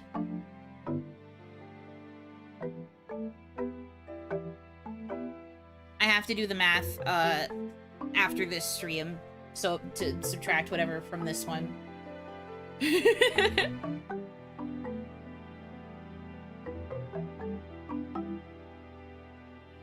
That's presuming I did all my math correctly. I might have to double check after stream. Something performance anxiety. How are you doing today? I'm good. I'm chilling. I'm hanging out. Doing the best I can. Time for a 24-hour Yuno stream. Ugh. 24 hours, why?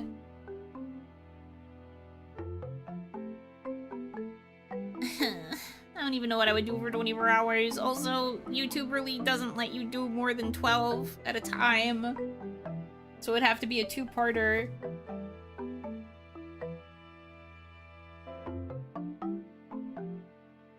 $55 hours if Yuno is insane enough, she'll be done in 2 days. I mean, if I stream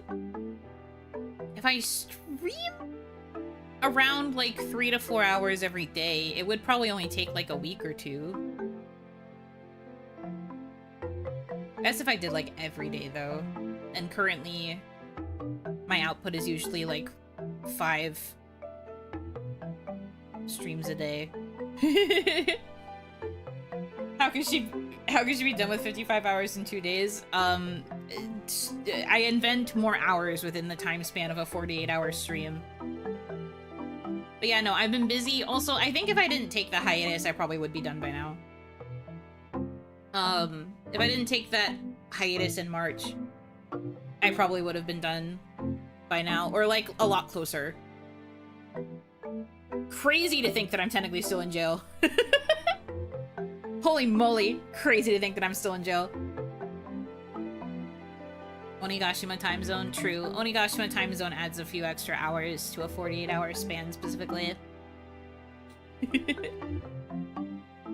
I think what they're trying to say is if I just did a 48-hour stream now, I'd be a lot closer. Which, yes, that is true. But the last time I did a 48-hour stream, everybody got mad at me. Everyone was like, you know, why aren't you resting? And I was like, because I have to do this.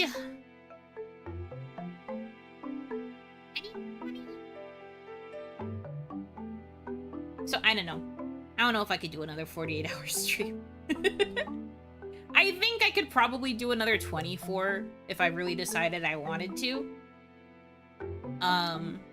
But I don't think 48 would ever happen anytime soon. Emphasis on anytime soon. Because, like, I can't necessarily say no forever. But Anytime soon. Unothon confirmed. Ugh. You guys want a Unothon or not? I feel like you joke about it all the time, which makes you think you want it, and then I bring it up and everyone's just like, don't do it again. Next Unothon is confirmed at the end of the pre-recorded script. The next Unothon where it's like actually uncapped and I let you do the thing where you keep me in captivity literally forever and I'm not allowed to turn the stream off once. However, if we do something like that, it would not be on YouTube. It would have to be on Twitch where it actually lets you stream indefinitely. I would not be able to do that kind of thing on YouTube. It's too much of a pain in the ass to set up multiple waiting rooms on YouTube.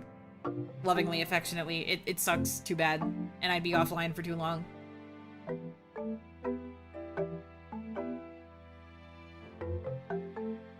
Do it when you feel well enough to do it? Yeah. At the moment, my stream stamina is pretty good, but I don't necessarily think I am ready to lock in that hard. 48-hour stream of Yuno playing all the routes of Bustafellas 1 and 2 while disregarding their restrictions. Are you kidding me? When I got the official opportunity to work with P-Cube, never. Never in a million years would I throw away that blessing that I was given in order to disregard their restrictions. I'm trying to stay in their good graces for when they localize the other game. The one that's not Bustafellows, the one that actually came before Bustafellows, but Bustafellows ended up more popular. I'm trying to stay in their good graces so that way I can be one of the first on the ground for that one. Please. I don't want to ruin this. Or I guess like other Ultimate games they have, because I've played the other Ultimate games they've localized, and I'm hoping they localize more, but who's to say? We'll accept a Discord stream in the Meowoo channel. It seems fate led you here. What a meaningful connection. You're in the wrong place, buddy. I am not a bottom. And I mean that as genuinely as possible. It's not one of those, oh, you think I'm a bottom? How could you say such a thing? I'm literally not. You're in the wrong place. Trust me. Do I need to follow on my alt? Is your alt I only follow tops? Then if so, yes.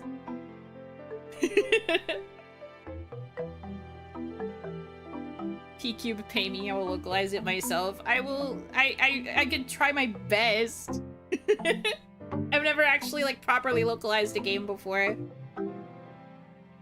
I would certainly try. She's a chair, she's a middle. You know, it's more of a side. This is messed up. What are these terrible assessments?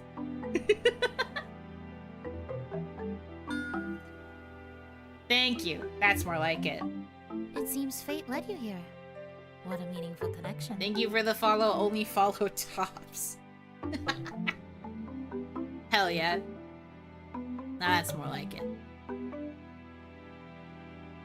I can localize Keikaku means plan. Oh my god, good job! I never would have known that if not for your insight. Are you and Lynn both tops? Has Lynn said that she's a top? I don't actually know. I have no idea. I don't know.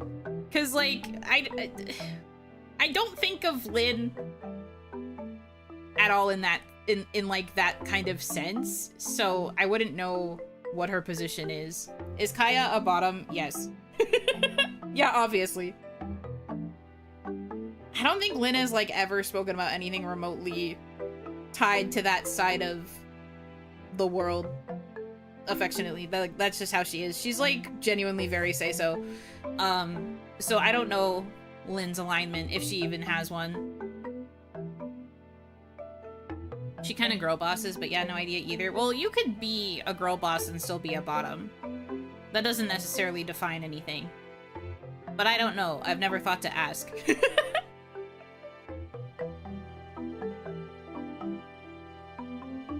Kaya, though. That one's kind of a given.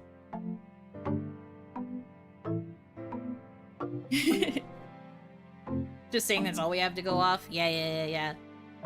But even as somebody who is friends with her, I don't really know the information. I think her alignment is lawful neutral. Lynn's?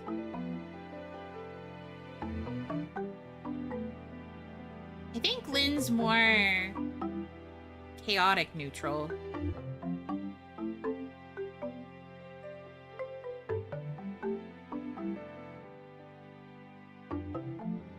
Kaya, I think, is chaotic good. I think if anyone's lawful neutral, it's me.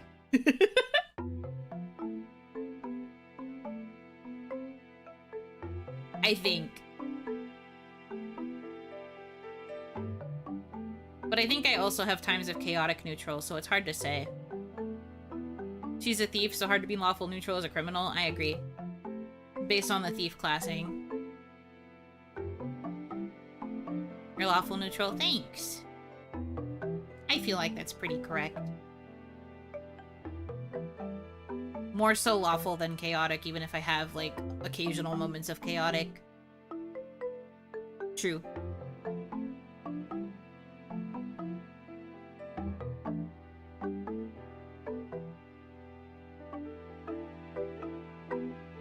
You're awfully cute. Yeah, what the, huh? Where'd that come from? You have guidelines and rules you abide by. Yeah, I am a bit of a rule follower. It's true. If you give me rules and guidelines, I will basically follow them as best as I can to the letter. Sometimes to my detriment. Sometimes I also take them a little too literally.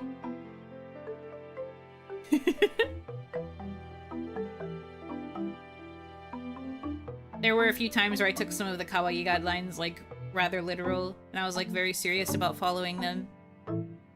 Damadachis are awful neutral. You guys are chaotic. Maybe... I was gonna say, I don't think chaotic evil. I don't think you're that bad. I was about to say maybe...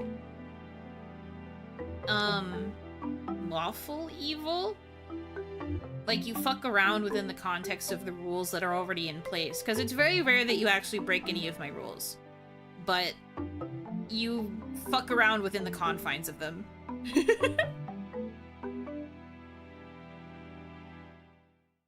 Def not good, though. I don't see you as the paladin type. I don't think I'd play a paladin either. The one time I played D&D, I was a half-elven bard. I was a young bard. It's called malicious compliance. Sorry. Okay, right. You guys are just maliciously compliant. Demons are supposed to be lawful evil, but Yuno isn't evil. Yeah, I'm too good.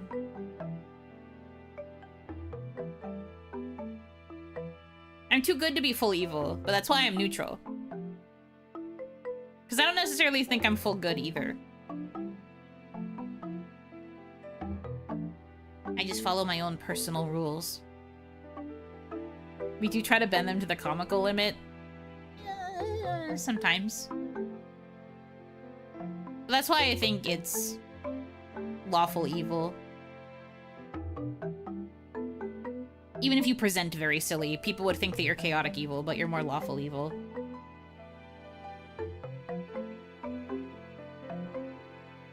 D&D needs an Oni update. True, let me be an Oni.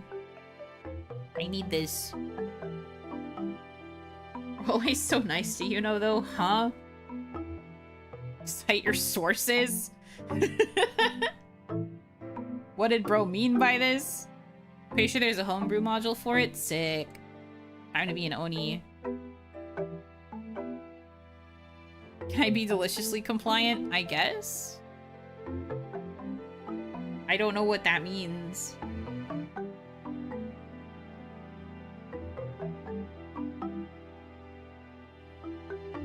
But live your life. Live your truth. Whatever brings you joy.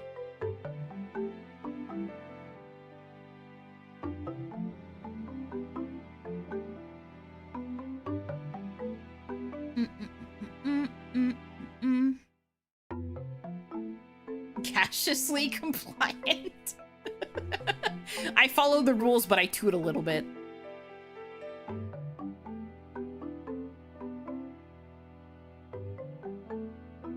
What's the line between chaotic good and lawful evil? Well, chaotic good is that you do extreme things in order to deliver justice. You're usually, like, doing good things. And, like, you don't really care so much about, like, restrictions and rules and stuff. Lawful evil, you still abide by the rules that are given by society, but you commit your evils and your atrocities while still following the rules. Hence malicious compliance. You're not technically breaking any rules, but you are fucking around and finding out within them. Chaotic good, I think you're fucking around and finding out without care for repercussions kind of on any side because you believe that what you are doing is just. And you are usually doing it for the betterment of other people.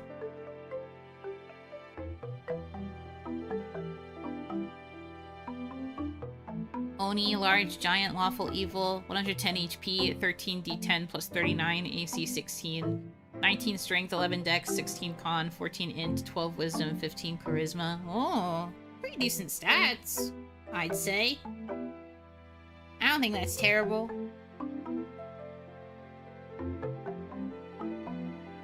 Feels kind of balanced. Wizards of the Coast have released a Japanese mythology-themed adventure for 5th edition called The Oni's Right Hand. It's Japan exclusive right now, though. Dang. Well, hopefully they localize it. That'd be pretty sick. Oni is a new monster type. Oni characters appear to be half orc-based. Perfect! If they're already half something, then I could be half Oni. Let's go! Angry mob versus mob boss. True. I think that's a decent way to look at it. Get your translator apps ready. Open up Deep Bell and pray. We'll get through this somehow. Oni's left thigh win. You can't be the left thigh. Wife is your wife. You can't also be her. I mean, I guess unless you're into that, which is not something I ever thought would be something you would say. But like, you can't be her. She's your wife.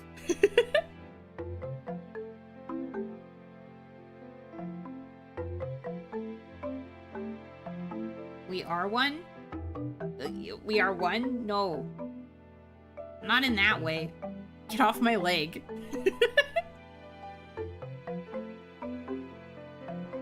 It's called escapism, you know. Let me immerse myself in my fantasy world. Tell that to all my wife. Self-obsessed fix on AO3. What?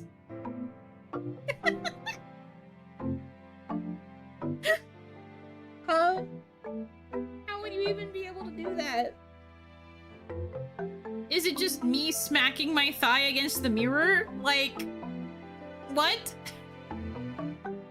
What do they mean by this? Reincarnated as an Oni's thigh, I now wander the dungeon. Reincarnated as an Oni's thigh tattoo. I now live on the body of an Oidon. That's crazy. Oni got a 2024 update. 119 HP, AC 17 with 10 HP of regen per turn, a tiny buff. Oh wow. Crazy. I got reincarnated as my favorite VTuber's thigh tattoo, which turns out to be the chat room's wife. Yeah, so you get to be with your favorite VTuber on her thigh. But then also, you have to deal with the fact that all of these men in her chat keep calling you wife. BL of the century, I think. Oni can cast invisibility as a bonus action. Oh, that's kind of cool.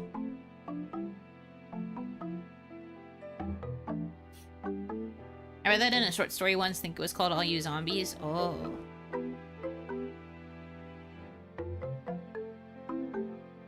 Yuno ham boning. Oh yeah, also I cast invisibility. Goodbye. And then I disappear. Oh wait, sorry. I can do this literally.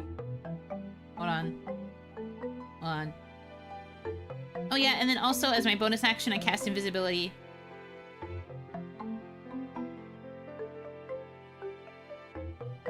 That brother gone. Where'd she go? She disappeared. I took the wrong pills. Yeah, I was supposed to be the one who took the pills so that you guys would disappear. I cast BRB screen. That's crazy.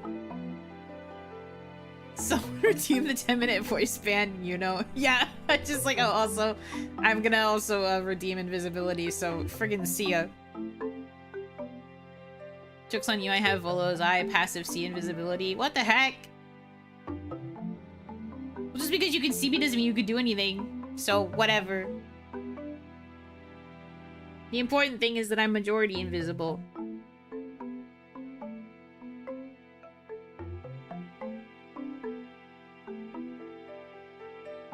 You wouldn't mess with me in my plans. I can do what I want. In medieval times, sorry, Yuno, but your tattoo has to marry the Duke of Luxembourg so that I can consolidate the power in the region. As I'm just like, my tattoo? Not even me? Does clothes stay visible though or no? Asking for a friend. I don't know the specifications of invisibility, the spell in D&D 5e. I am not aware. No, okay, so everything's gone. A full vanish. Yeah. So this is fully accurate, I'm gone. Can't see me.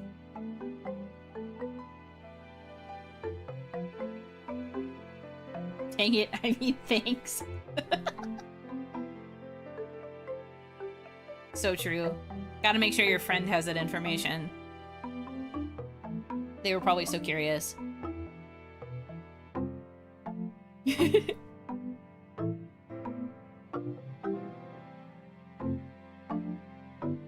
Hell yeah.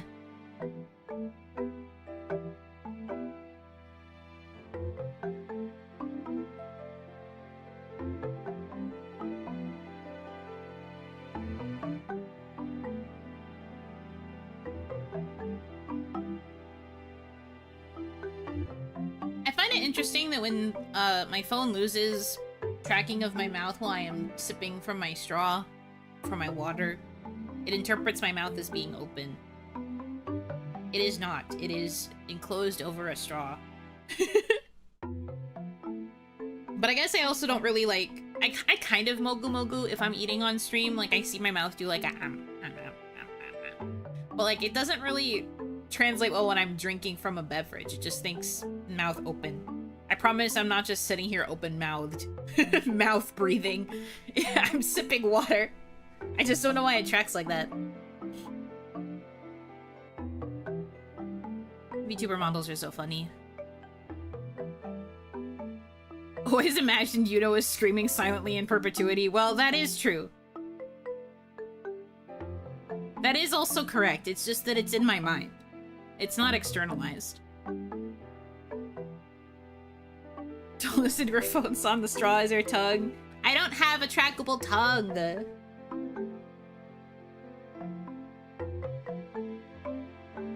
My tongue is literally just a circle in my mouth. It's just But that's because it's how Sumeragi-sensei draws mouths. It's just a void in here. It's not really trackable.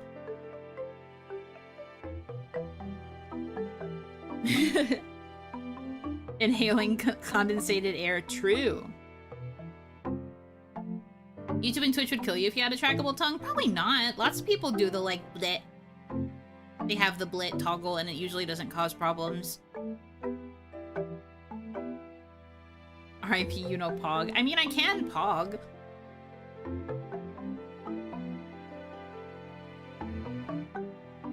See? I can Pog. You should get a tongue out as possible on VTube Studio. Yeah, but that's the thing. My mama doesn't really draw mouths like that. Mama draws them specifically in this way. I don't think she's ever drawn a tongue that can do a blip.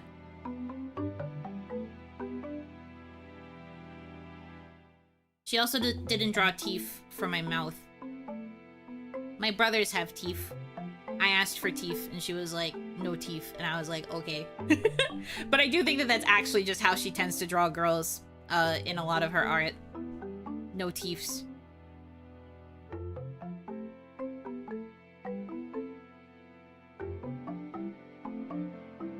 They've come a long way too. Did you ever imagine we'd ever come this far with models? At one point, even a PNG would have been a struggle too. Yeah. No, I agree. I do think that models have really come like super far.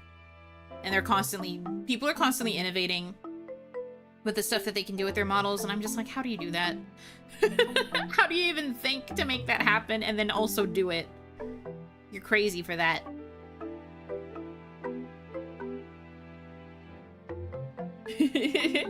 No Oni fangs. Yeah, no fangs. Although I will say, in one of the first drafts of my key visual, I did have fangs. She drew me with fangs initially, but I was like, no fangs. Because canonically, 1.0 Yuno only had normal mouth. Normal mouth, normal teeths. So, when it came time to be Orpal, I was like, I don't need fangs.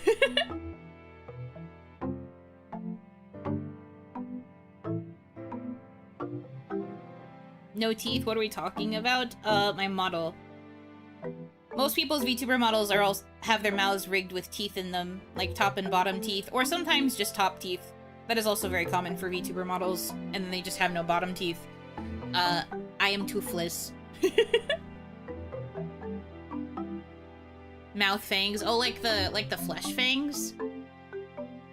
Nah, I don't think I would do that either. They do? Yeah. Go in deer mode with only one set of teeths. Can't do a toothy smile, yeah. I don't notice that. I mean, that's fair. Not everyone, like, looks for that kind of thing. When you're in the space, though, you kind of pay attention, and you just notice stuff. But a lot of anime styles, they don't usually do both top and bottom teeth. Usually. So, a lot of times, a mouth will only have the top teeth on, like, a VTuber model. People have gotten better at having both sets of teeths. And then in some cases, depending on the art style of the artist that you choose, you have no teeth. You have been. You've got head fangs, those are horns. That is not what they're called. Still got fangs technically. Yeah, on my booty! Hey, yo! Oh, thank you for the hydrate. I'll take a sip of water.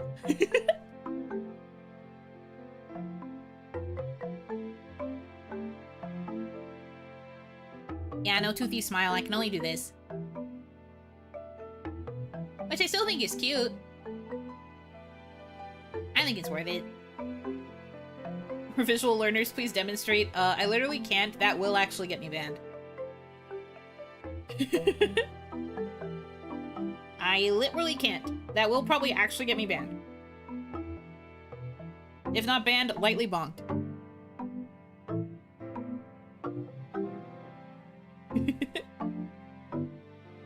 I've shown it before, though. Like, I've given, like, very brief glimpses on a couple public streams and also to members. Members have seen. And who knows, maybe someday, as I get more outfits, we could eventually get an outfit that reveals more leg. And if it reveals more leg, then you would get to see... You get to see glimpses. But, you know, we have to be careful because of the restrictions of the interwebs. But I can't actually show you the things. Because I would get in trouble. And I'd die. And I don't want to get in trouble with platform. Just put a giant black sensor bar over your model. Leg. Glimples. I love glimples. That's a good word. I like that. Bikini toggle on yellow. That would be pretty cool. I don't think Yellow's outfit would really allow for that, but as I said, maybe in the future, as we get more colors for the Universe, maybe we'll get an outfit that is more like swimsuit-y and thus shows more of leg. But not like full swimsuit, because if it's full swimsuit, I can only be on the beach. Because it's the only way Twitch allows it for women. You have to be in the pools and beach or whatever category, pools and swimming, pools and bathtubs or whatever the fuck it's called, I don't know. Hot tubs? Yeah. You have to be, and then you have to be set up in like a pool or a hot tub. And it's the only way they justify it. Twitch hate, true. She wore an itsy bitsy teeny weeny yellow polka dot bikini. Yeah, that's fair.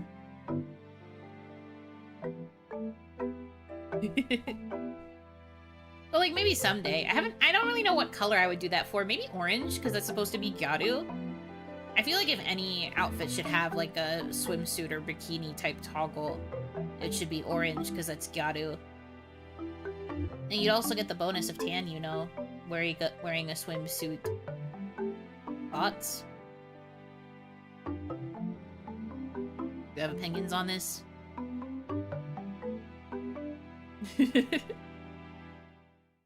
Ganguro Yuno? It is in the plans. My thought for orange is to make her gyaru, so she'd probably be 10.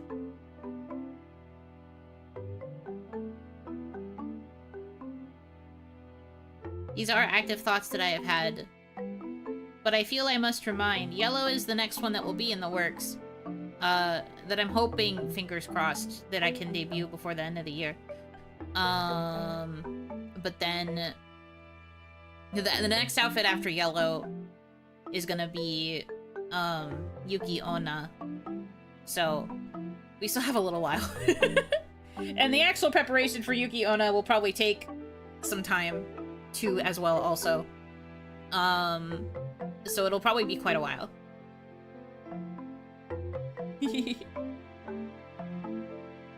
Gyaru, what you and Kaya auditioned with? Yes. I auditioned as a Gyaru. I made the purple woman of Kawaii, a Gyaru, because she looked Gyaru to me.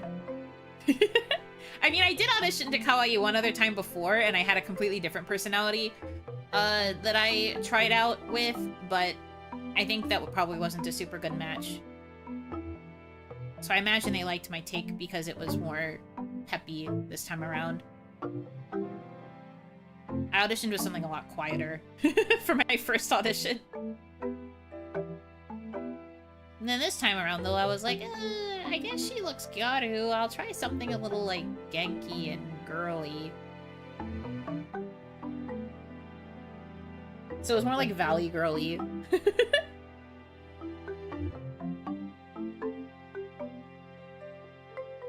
And then the other thing that I've already said about my audition before is that I played Nikkei and imagined that I was gushing over girls in swimsuits to my chat.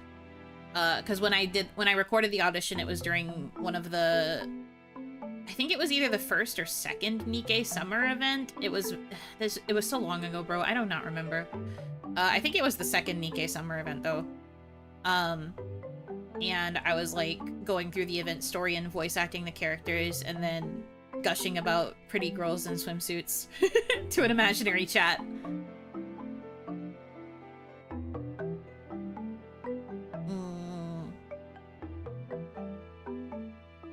So a lot of the energy was just like, oh my god, guys, I just wish I could wear this outfit. Don't you think it would suit me?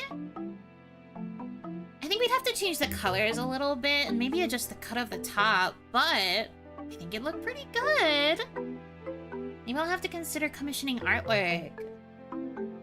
And then, like, you know, actual voice acting parts for the story because it was unvoiced. Things like that, mostly. I truly don't remember what all I actually said in it.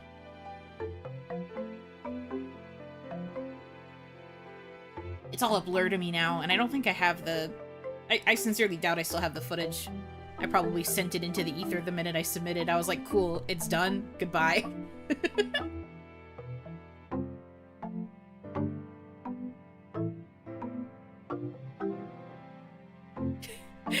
You know, my god, that I think I would die if I made that the catchphrase for Gyaru, you know.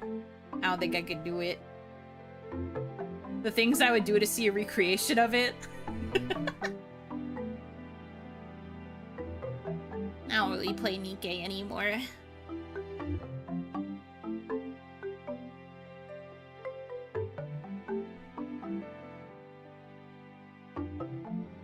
April Fool's bring Hitomi to a stream like that. I mean, besides talking like a Gyaru and like talking like a Valley girl, it's honestly not that different from how I ordinarily play games. I do gush over pretty characters. So I don't think Hitomi would be that surprised by like my actual like personality and the things I choose to talk about. It would just be how I'm talking about them, I guess. But she's also heard me do my silly Valley Girl voice before, so she'd just be like, okay, I guess this is just a whole stream of this.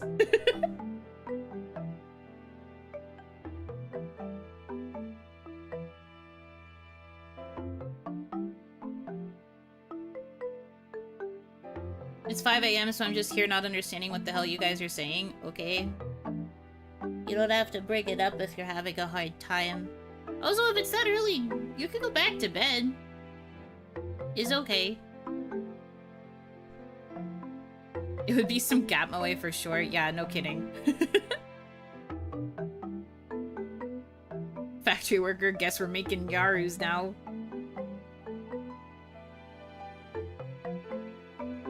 Hi, Yuno, how's your OniMon Pokemon? Pokemon? I mean, if you're talking about the damadachi hanging out in their cage, they are, I presume, doing well. We've been yapping, so I presume everything's going good.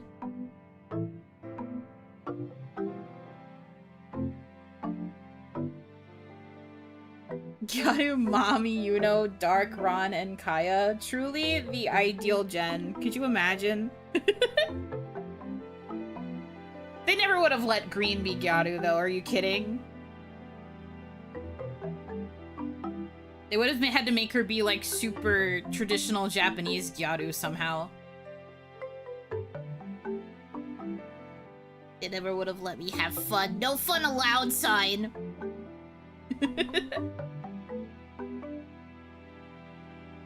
What you gotta do is Green too. I mean, there are eventually going to be plans for Green too. We have discussed this as well. It's just gonna be, like, way down the line, because I want other colors before Green. I am enjoying my green-free life at the moment. But there will probably be a point down the line where we get a Yuno Hanaki / Sumeragi Kohaku envisioning of Green. April Fool's is just a Shrek onesie. You're, like, really fixated on April Fool's, huh? And again, we can't do copyrighted IP.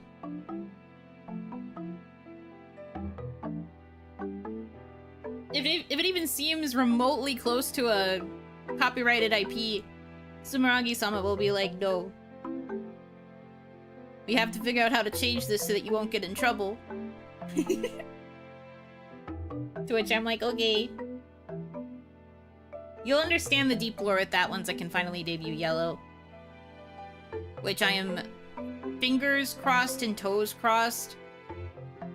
I think I will be able to get, or at least, like, send the inquiry this month and see about it from there. I have to see if the deadline is feasible with the person I'm planning to ask.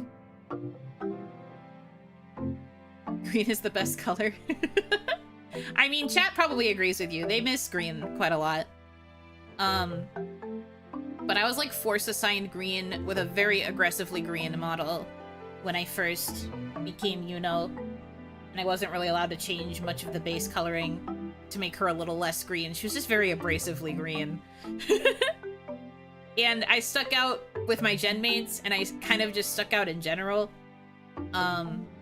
So I was, like, always kind of hoping I could change my color a little bit as time went on, but I was often told by management that I would be stuck green, and I would also probably be stuck with Japanese aesthetic on my model for all of time, because they were apparently very serious about my gen at the time, Hanamizuki, staying Japanese themed, even with new outfits, and that it would be hard to convince them to do too much of like a style leap to something else. And I was like, that's literally crazy. I'm afraid that is literally crazy talk, but okay.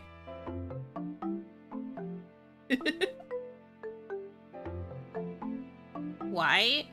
Well, when you are a corporate VTuber, you don't really get a lot of say in how the characters look, because they're like already made a lot of the time. It's very rare. I think some agencies have actually started changing this though, and are allowing talents to have more direct input into the models that they get, probably to help them feel more comfortable and at home in it. But at least with how Kawaii did things, RIP. The characters are already made, and it was more so we were auditioning to be the ones to fill their shoes.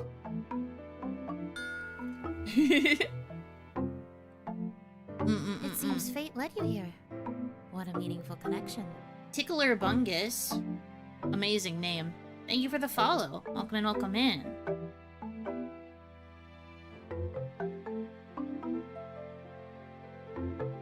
But yeah, we were auditioning to fill shoes, and they already had plans for this gen to be very traditional Japanese aesthetic. And I had asked if I could change, like, coloration stuff with the model I was eventually given. And they said very minor alterations could be made, but that everything was kind of just already predetermined, including how green she was, because I wanted to change the color palette completely. I don't remember what color I wanted, but I know I asked for something warm color, like warm toned, because the other two were red and pink, and I wanted something that was more warm toned. I don't remember what color I had asked for. Maybe also pink. But I know I asked for something warmer, rather than green, and then they were like, we can't drastically change the green to something else. And I was like, can I at least change something very subtle then? Like the eye color? And then that was allowed, and it was done relatively quickly. But yeah. How did they imagine you would change anything with your mom was going AWOL from day one? I mean, I don't remember if Ranchan asked to change anything on the model. I don't think so. I think Kaya might have asked for a small change too. Maybe. In the end, I think I was the only one that asked for like a color change thing. Yep, your soul will do. Baby, thank you very much for resubscribing with Prime. Happy 7 months. Ron was perfect, let's be real. Don't remind me, she was the one I wanted first. She was my #1 pick. Buttery Woman was perfect. She was so cute. If you guys know, if you watched the collab stream that Lynn and I did, apparently a certain buttery swordsman was told that she was never going to be able to have an outfit that didn't have shorts. Like, apparently, when it came to future new outfits, she was, like, going to be asked to keep shorts forever. Like, that was apparently a direction that she had been told when it came to discussing outfit concepts. Why? Don't look at me! But that was something I found out during that stream. Nande? Good question. Actual fashion crimes.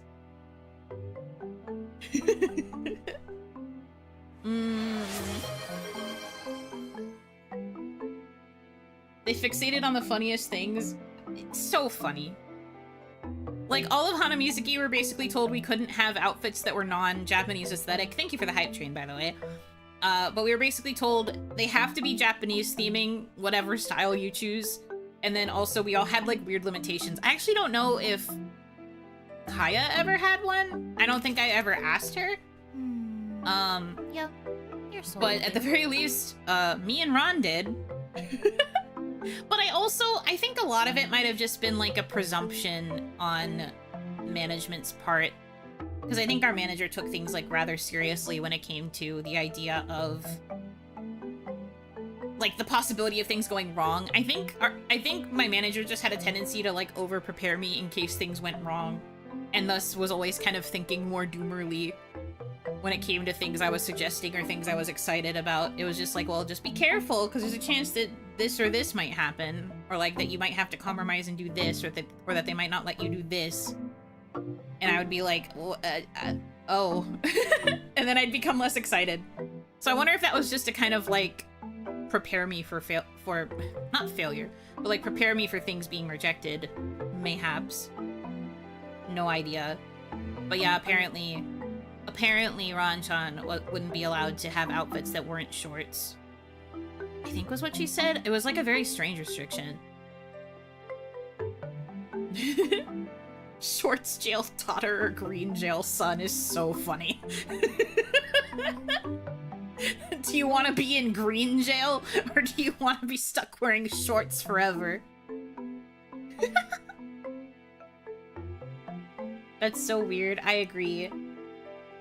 But the other thing, too, is that sometimes it is also, like, artist restrictions, not just because artists disappear or are, like, difficult to reach for XYZ reason, but sometimes they have very strict visions for how the characters they design look and the things that they feel like fit within the design.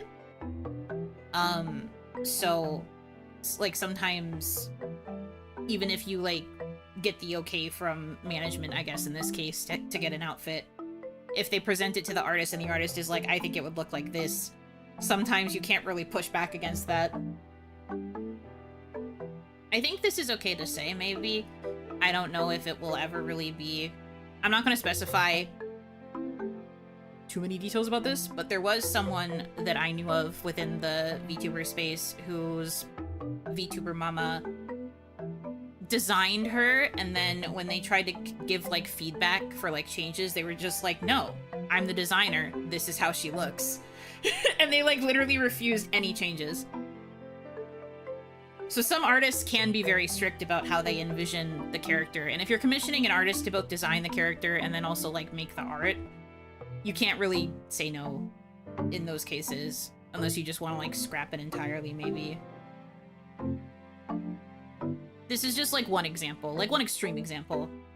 Not naming the person, not naming the mama, but they can sometimes be very strict. Kind of big-headed, if you ask me. Some artists are very, very like gung-ho about like things that they feel suit the characters. I mean, you guys also know that there was that whole thing with one of the Hololive mamas, right? Where they got angry because they felt like the way the talent was acting while using their art, like their model, was like not representative of how they thought that character should act. Yeah, Ririka. Sorry, I couldn't remember her name. And so then the poor girl had to get like a whole new mama, right? Because the artist was like so angry that, yeah, so I don't remember the specific stream that did it. I think she was like doing a 3D stream where she was like doing like not handstands, but like the splits or something. She did something where like her skirt like went up, I think, and it showed safety shorts or something. I can't remember what it was. I think it was like a 3D stream where she was like being really flexible and like showing off her flexibility on stream. And then the mama like had this big like crash out on stream, or not on stream, but like on her Twitter that was like, I never envisioned that the character that I drew would act like that. I demand that you recast her or like force her to graduate because she shouldn't be using my art like that. And it was just so crazy. So I think what ended up happening was they had to get the girl a new model artist, I think. I don't remember if that actually went through, but very crazy crash out. Yeah, drinking streams too. I guess that would probably be likely if it's more of a behavioral thing. But yeah, it was truly wild. Maybe Ron's artist had a crazy hyper-focus on shorts. I think, personally, I think a lot of the restrictions that were being placed on us were more so branding choices from the company. Like, somewhat management, somewhat the company at large. I think they were trying to keep a set image. For some reason, specifically with Hanamizuki, they were very strict with how they wanted our brand to be. And they were, allegedly, this is just what I was told whenever I talked about the idea of future outfits, is that they really wanted us to stick with the Japanese aesthetic. They really wanted us to stick with the Japanese aesthetic, and at least in my case, when I mentioned changing colors with a new outfit, I was told I would probably have to keep green. Because my model had been assigned green. I mean, we even saw this very early with our logo, because we tried to ask for a version of the Hanamizuki logo that had our preferred image colors on it, like our idol colors, and management literally told us no, even though we gave them a mock-up that made it look really pretty. But management literally told us no, because they wanted to choose the colors that our actual models were. So it was like, even though those colors weren't actually reflective of us, the only one that was safe was Kaya, because, you know, her model color was red, and then she ended up choosing red for her idol color, but me and Ranchan, who had different colors for our idol colors, were stuck being assigned green and pink. We were just like, man. Man. But we saw it pretty early, even with, like, that coloration debacle. So I guess it was kind of, like, there from the beginning. The way green gel was forced upon you. Yeah, I was pretty much going to be stuck green forever. And allegedly, management wasn't even going to let me change my color with, like, future outfits. If I did, they were probably going to make me still keep green, like, in my hair. That's why, like, the chibi, the initial PhD has green and purple streaks, because initially Kaya was going to make it all purple, but then the whole thing about you have to keep Yuno green happened, and so they had to keep the green in there. But again, that was just for us. I don't necessarily know if any sort of similar thing happened with, like, Ephemera. And I know the senpai all kind of were able to, like, fight for what they wanted pretty well. I probably would have fought if I had reached a point where I earned the new outfit and stuff. I probably would have tried to fight for the aesthetic I wanted, but I don't know. the only thing that escaped green was your eyes and my tattoo that also ended up completely purple. But yeah, I had to ask for my eye color to change, which they were luckily willing to accommodate. I needed something to be less green, because otherwise I was green all the way down. You gotta fight for your right to purple. True.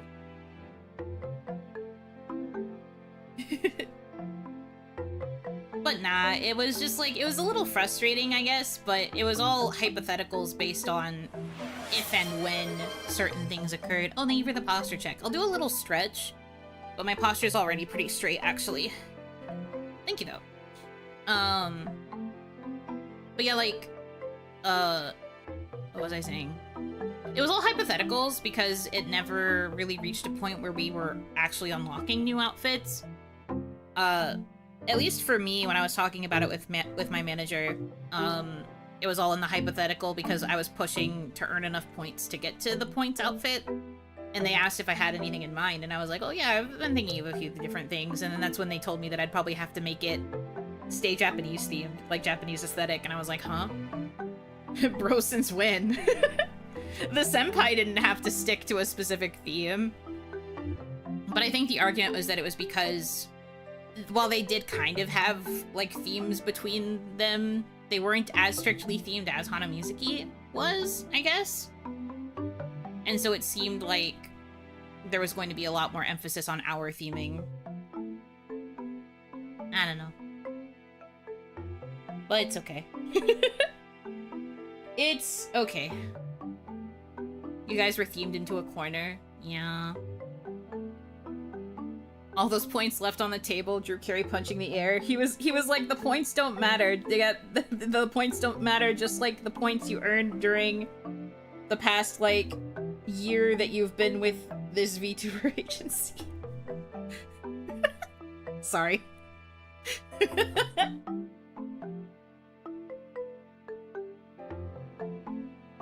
I guess you couldn't know that.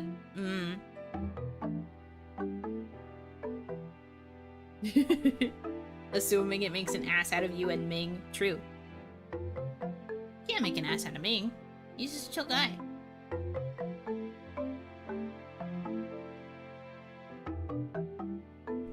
I truly wonder if it's why they were so restrictive on you guys. No, I don't think so. I think that ultimately they were still,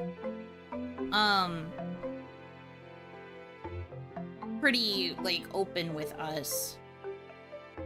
I think that they were hoping that maybe if they had a group, a unit that had, like, a very specific theme to them, that might make it more appealing to people, perhaps?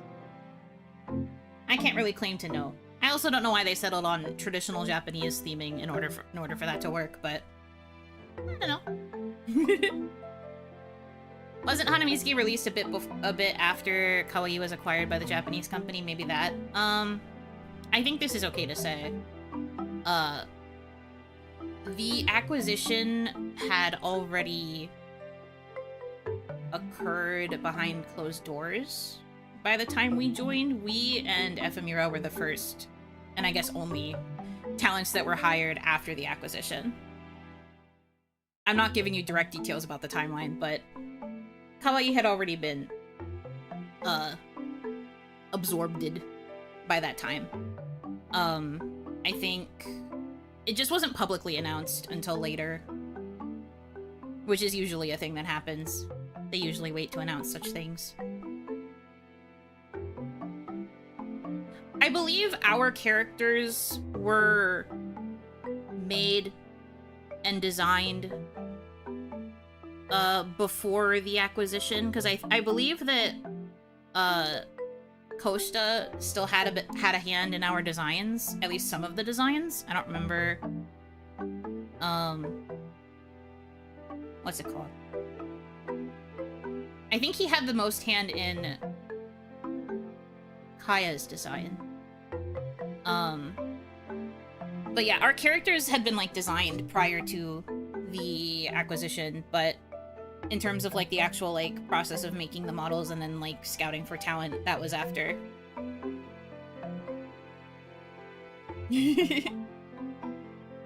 Not enough lobster to save everyone. Ugh, man.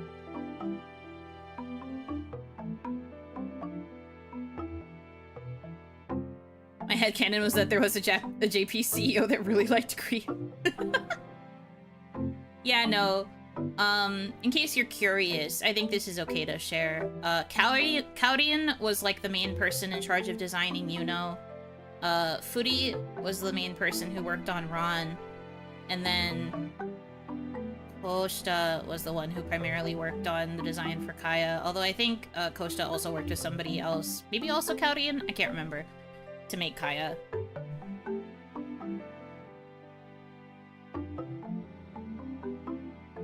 This was all stuff we found out, like, as, like, background info later on. We didn't know at the time. But yeah, apparently the management team were the ones who had come up with the character concepts and ideas and stuff.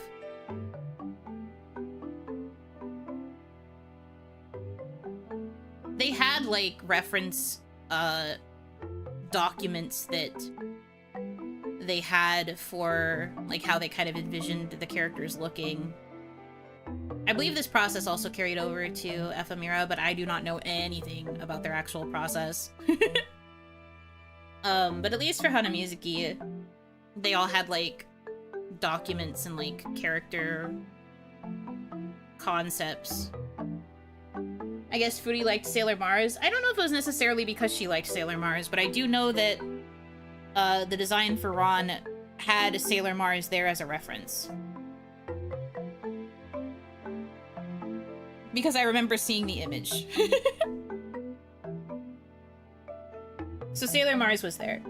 And then on my document, there were no references of existing anime characters. And the only references were like old historical photos of Oiran and Maiko girls, and then like old drawings, depictions of Oni. And then it was a lot of Japanese text that scrolled by way too fast for me to read. So I don't know anything about what was on my actual lore thing. The only thing I know besides those references is the fact that the reason that they chose Oiran as like the concept was because they wanted someone who was like really like worldly and like educated and like capable of being like a well-rounded entertainer. And I was just like, that's me? Crazy you think that that's me, but thank you, I'm honored.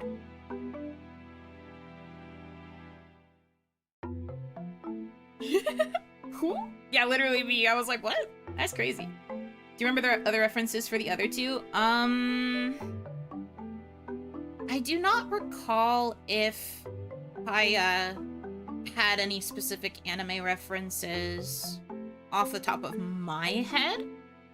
And the only one I remember for Ron was Sailor Mars.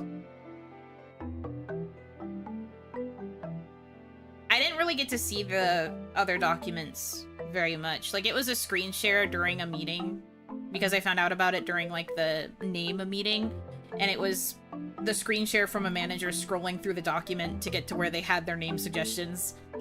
So it was very fast, and I couldn't really see anything. I only got glimpses.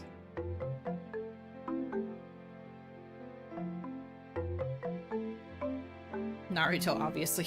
For Kaya, I don't know. I don't know if they had any specific references. I mean, you could probably see... I guess you'd have to do a bit of telephone, but maybe Kaya could ask, her mama, because she's friends with her. And see if she was, like, given any specific notes on the design stuff. But yeah, I only remember Sailor Mars being on Ron's document. And I remember noticing that I had a distinct lack of actual anime character references. Oh, the other thing I remember too, besides like personality stuff, was they specifically thought that the idea of a character with exposed forehead and a thigh tattoo would make me unique among VTubers, because they didn't usually see people with pinned up bangs.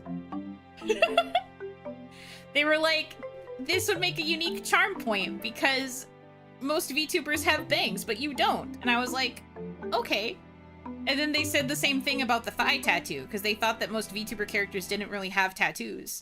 And I was like, well, yes. But however, I do think you might have doomed me, because the tattoo is on a part of the model that is not really ever seen. That is a little bit of a interesting choice, but I understand what they were going for.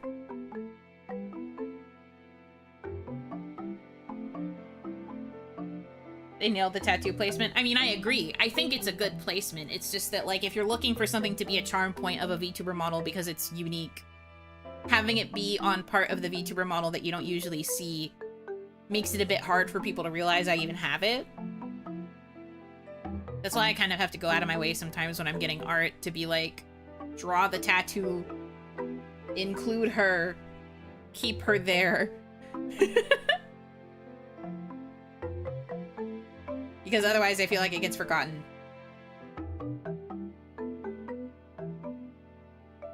Forehead tattoo, that would just be the tic-tac-toe board, no? Have a separate view for just your legs? I mean, I guess I could. There probably are people that exist that have, like, dedicated lap or thigh cams. It's clearly an Idezumi. Yuno's Oiran business is clearly a front for the Yakuza. It is actually labeled as that in the model layers. It is actually labeled as Idezumi.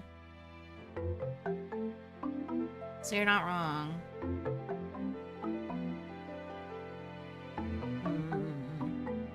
I knew it.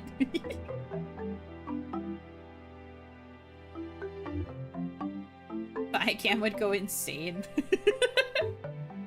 Finally, I go viral. And it's just because my VTuber thighs are on a separate screen. Crazy stuff.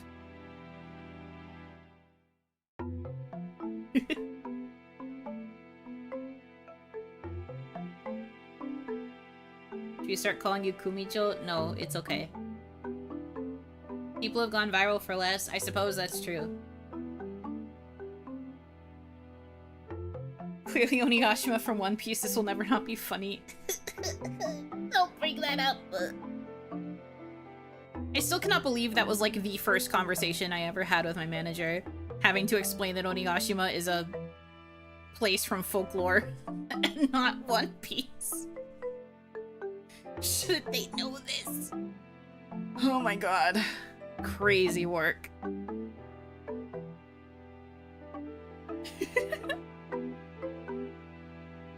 Bruh. The moment ever, for sure. When non-Japanese person explains Japanese folklore to a Japanese person. No, I literally had to be like, it's from folklore. Was the beans thing also from folklore? Yes, it is. Setsubun is a real holiday in Japan. And they really do the ceremony where they have someone wear an Oni mask and like scare kids, and then the kids have to throw white soybeans at them and be like, "Get out of here, Oni! We're banishing you! Get out of here!" And then the guy has to be like, and gets chased out of the house while getting beans thrown at him. And it's like you're banishing all of the like bad energy. That is a real holiday in Japan. It's a real holiday based on real folklore from like, you know, real history. Yes, it is real. I did not make that up for my lore.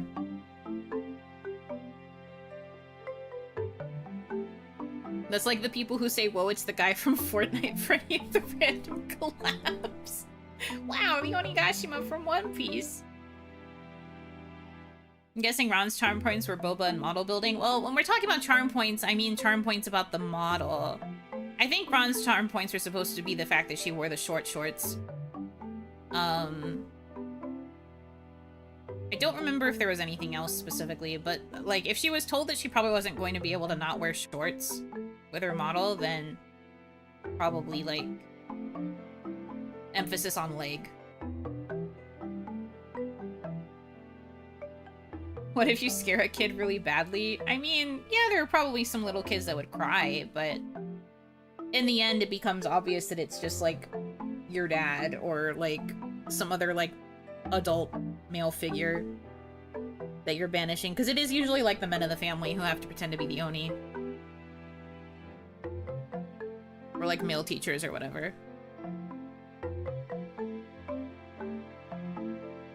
Ron's model plus the charm point. Correct, actually.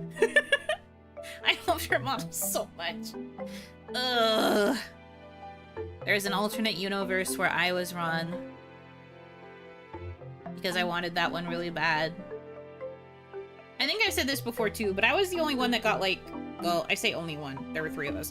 But like, I had my meeting first to like, get confirmed for being in Kawaii, and they were like you're in, but I have to remember which one you are, and so they had to like look it up to figure out which one I was, and I was just staring at all 3 of them like, oh god, which one is it? And then they told me the Oni, and I was like, oh, okay, yay. I was like assigned Oni. Apparently I don't remember who was after me, but whoever had their meeting next, they got to choose between the remaining 2 models. And I was like, what do you mean you got to choose? What do you mean you got to choose? I was assigned Oni. You didn't get assigned one? And they were like, no. I got to choose. And I was like, what the hell? I guess that's fine, but what the hell? Assigned Oni at birth. Assigned Oni at successful audition.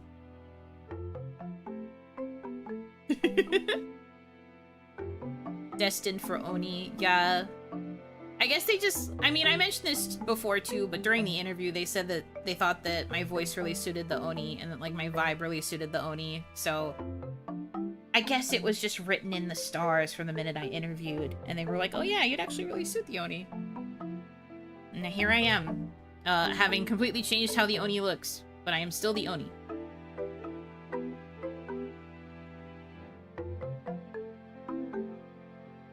Connected by fate. I like how two of you said it, that's cute.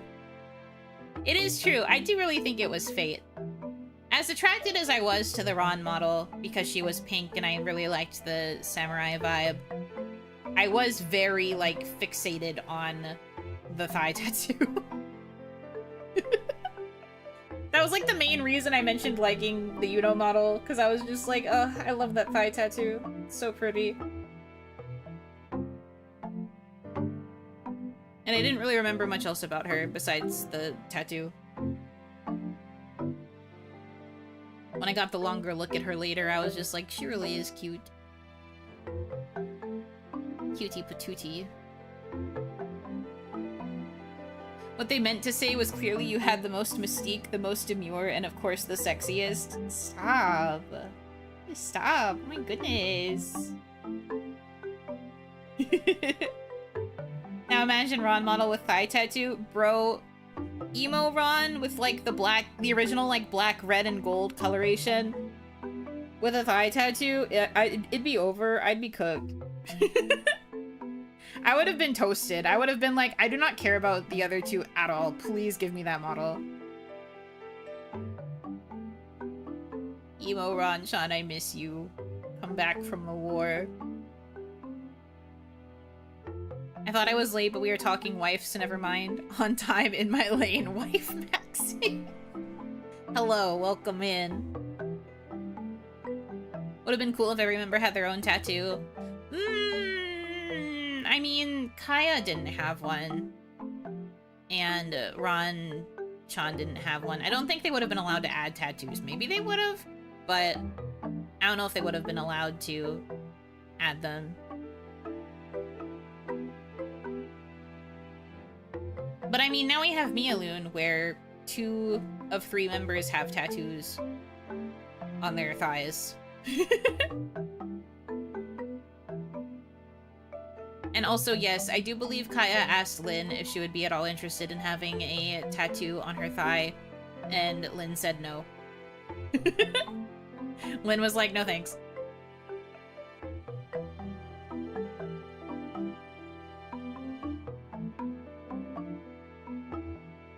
Ron could, but only on her shorts on a new outfit. Yeah, sure, we'll let you add a tattoo. Do you agree to wear shorts still? Amazing. With how much the Europeans have loved Ranch while visiting, I would have been concerned for her safety during the World Cup. That would have been pretty funny, true.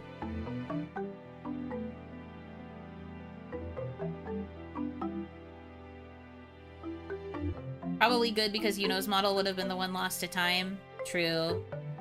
I suppose if I had been given the Ron model, that would mean that Yuno would have ended up in jail. And then there would be no Oni. What a strange world that would have been. Did it tie the theme together a lot more, which is what management wanted anyway? I mean, sure, but I don't think they would have wanted, like, matching tattoos. That has, like, a different connotation to it. Going back to the fact it's an Itazumi, which is, like, a marker of the Yakuza, I don't think they would have wanted our unit to seem Yakuza coded. That would probably be red flag in Japan.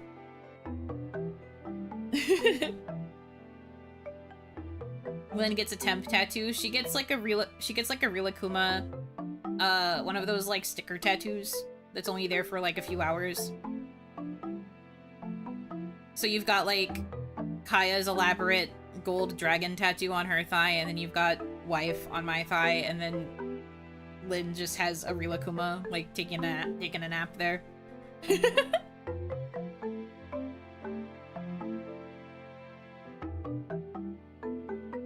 A SpongeBob tattoo? What is with you guys and trying to use IP?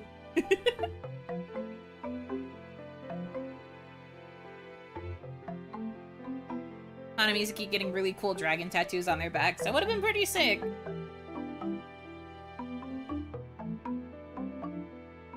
JP equivalent of henna. Oh, I guess that'd be kind of cool. I can see that. Is Rilakuma not IP? I mean, when I was saying it, it was still a joke.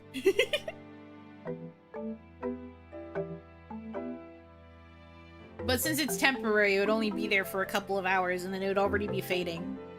Maybe you can't tell it's Rilakuma, legally distinct. Kuma Rilu. Kinda wish Kaya would have gotten the clearance, but only if it was Japanglish, like it's the kanji for ninja, but the ninja food processor, not the dudes in black. I think if it was the food processor, it would have just not even been ninja. Because I don't think that would have been properly written in kanji anyway. That would have just been katakana. Ninja. Back tattoo is a great place on a model too. I was gonna say. The idea that we all have matching back tattoos, but you literally can't see them because our models don't show our backs. That would really only be something to enjoy once we'd gotten 3D, right? Because then when we had 3D models, we could do the thing where we rotate them around. POV of, like, the view from behind. Nin. That idea is kind of funny. But then you have people looking at it and they're like, is it nin or niso? Just get a back model rigged. No! This is a waste of money.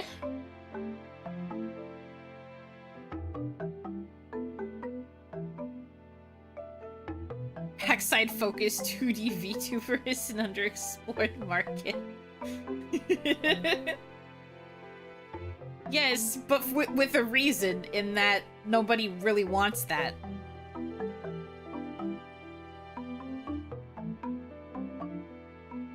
New model, she just adds pirate to it, but the kanji is pie and rat. Is there even a kanji for pie? I know there would be one for rat, which is Nezumi.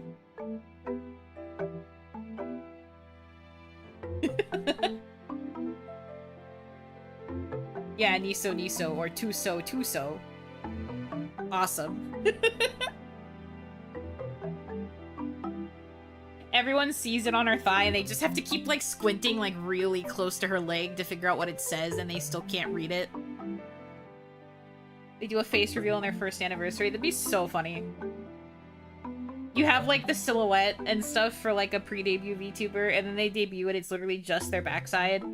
You get to know them but with just their back view for the entire year. And then it's like, okay guys, it's my 1-year anniversary. I get to debut my new model, and everyone just thinks it's gonna be the same back model, but like with a new outfit on. But then they do the reveal and it's like a typical VTuber reveal and they just act like a completely normal VTuber with the front facing model and they're just like, whoa! Face reveal! Crazy! And they have a full face mask. That's also very funny. The joke is that they have, like, that, main character hair where, like, they have the bangs that fully cover their face, and so their face is in shadow, so you can't actually see their eyes, you can only see their nose and mouth. Pretty sure pie is pie, so I guess it would be Pie Nezumi. The hentai one, yeah. But they also do that sometimes with, female MCs in otome games. Some older otome games also do the, like, faceless pro tag. So it could still work for a girl as well. Hi, Sumi. Now it's dangerous.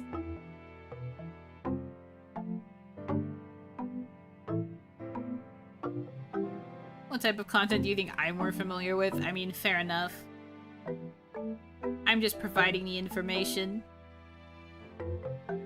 Oleg from Nikkei sorta has it. Yes, sorta. I don't like that. It's typo away from being a good time. That's why I said, We're getting close to something here. I think there's about to be a discovery. Crazy. But funny.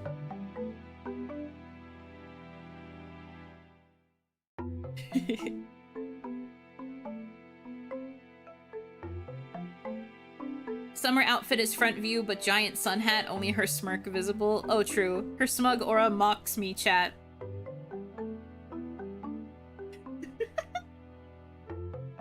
Just giant sun hat. Absolutely impossible to stream with because the hat is so big. She's just like, oh yeah, sorry guys, let me take my hat off. And then everyone's just like, oh, so we're actually gonna get to see your face. And then that's when the hentai bangs come into play. You still can only really see the smirk. Pie Yumi throwing pies with a big bow. True. Eyeless pro tag. She don't need them. Everyone got attracted to her purely from her back alone. She doesn't need eyes.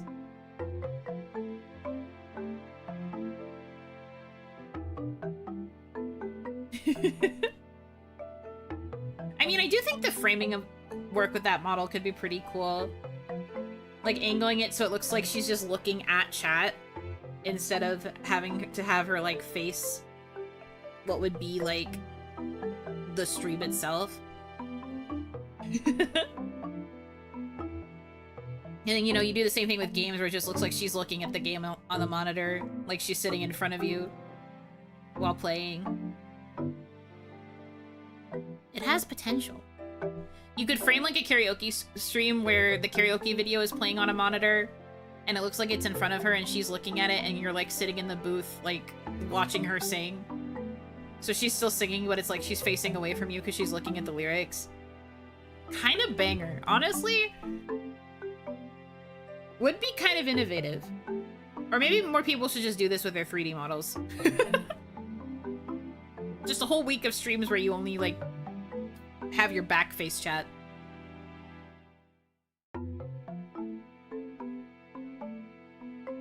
You need one frame of removing the hat with the face visible, but then all the hair stuffed in the hat falls down. Oh.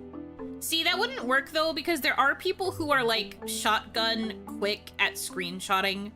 So if the face was visible for the sake of that frame, there would be enough people being like, I see her real face, I see her real face, she has one, and it would get posted everywhere, and then her whole gimmick would be ruined.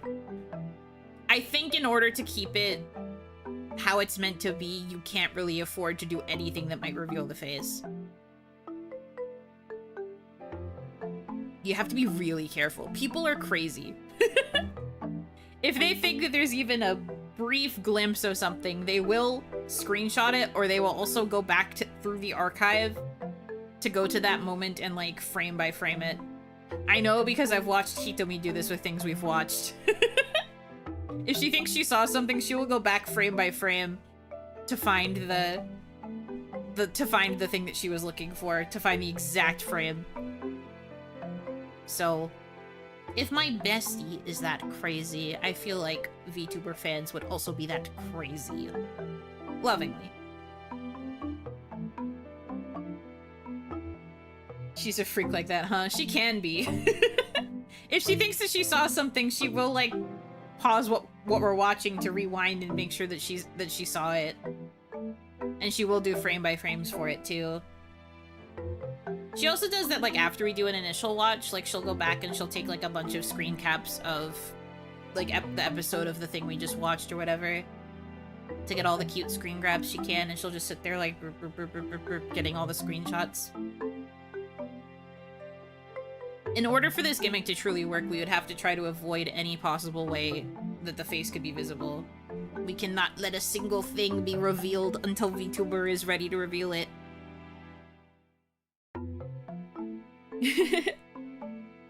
Like a Kakashi face gag. She has a whole stream where she appears with a mask and, like, sunglasses on to hide her eyes, and she's like, guys, I'm gonna take my mask off today. And then she's like, beneath this mask, and then there's a transition of her pulling the mask down, but the exact same mask is still on her face, and she's like, it's another mask! And the same thing with sunglasses. She goes to take the sunglasses off, and she's like, I think I can at least show you my eyes. I feel ready for that much. But then the same thing, the toggle is, it takes the sunglasses off, but it's the same sunglasses still on her face. Surprise! It's more sunglasses! Thank you for coming to my stream. And then she ends. Take the hat off screen. Oh, sorry, my hat is blocking the game screen. Walks to the left to place it on the dresser, hair springing into camera view. True.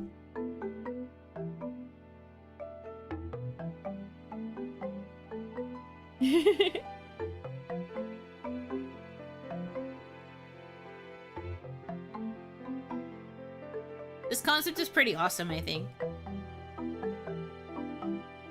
Definitely not very good for, like, marketability, but... I mean, the ass wrist pad would go crazy. All the fat dumpy merch would go crazy. That much is true.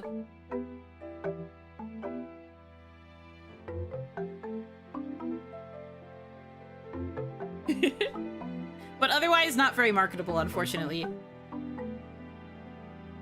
It would stand out, yes. But again, not very marketable. The bit gag potential, though, stonks. Yeah, that would be very stonks. Every stream would kind of have to be a little bit of a gimmick stream, though. That's what makes it kind of fun. A gimmick VTuber that's just floating eyes. I mean, that is also fair. I think that one would probably be way easier to execute, and you could also probably do that even if you already had, like, a fully finished model. It's not that hard in VTube Studio to, like, hide all of the different layers of a model and make them disappear except for the eyes, and so you could just, like, be eyes and then just be in, like, a floating black void. It's just you in the void with your eyes there, and then your chat off to the side.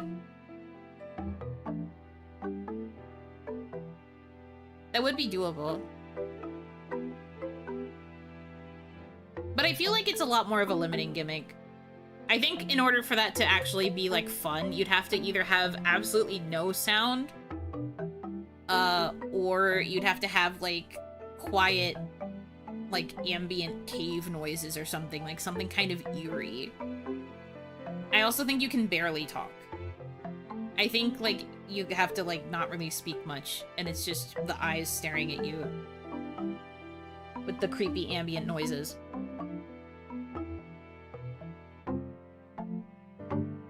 I think that's the only way that would really be effective. I think the benefit of the backtuber is that she would still be able to do a lot of typical VTuber things. It's just that she always has it angled so that it makes sense that she's not facing you.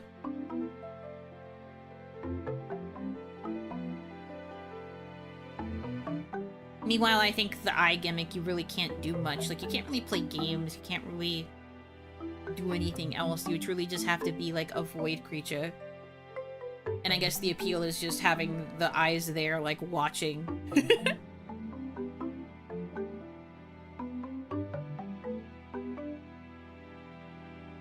All of your alerts for, like, tips or followers or whatever are just the eyes getting bigger. Like, it's just, like, a big version of the eyes that appears as, like, a GIF staring at you.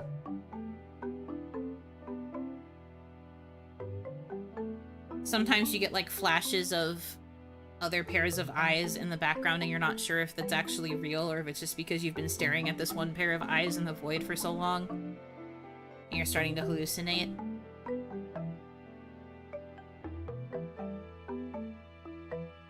I think the other benefit of, like, iTuber would probably have to be that the stream's, like, always running and it's just always the same pair of eyes staring at you with the same looping ambient sounds.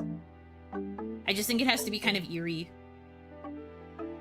And then conversely, all of their, like, titles and, like, the way that they type in, like, their descriptions and, like, on social media, they have to be, like, pre-debut VTuber! I'm about to debut! Are you guys excited? And then it's just the void. But they just type, like, super cutesy and girly, and it's just like, thank you guys so much for coming. I'm so happy to be here. Smile tuber? Okay, I would be more freaked out by something that's just, like, a super detailed mouth. Like, a mouth with, like, really heavily detailed lips and, like, teeth, and then it has, like, the tongue rigging so it can do, like, the bleh and stuff. Like an almost licking gesture. I think a mouth tuber would be scary. People already gooned to Cthulhu. Pretty sure you'd still want some stats. I mean, yes. I'm just saying it would be a little bit more limited in terms of what the actual VTuber behind it could do. But it would still be pretty cool.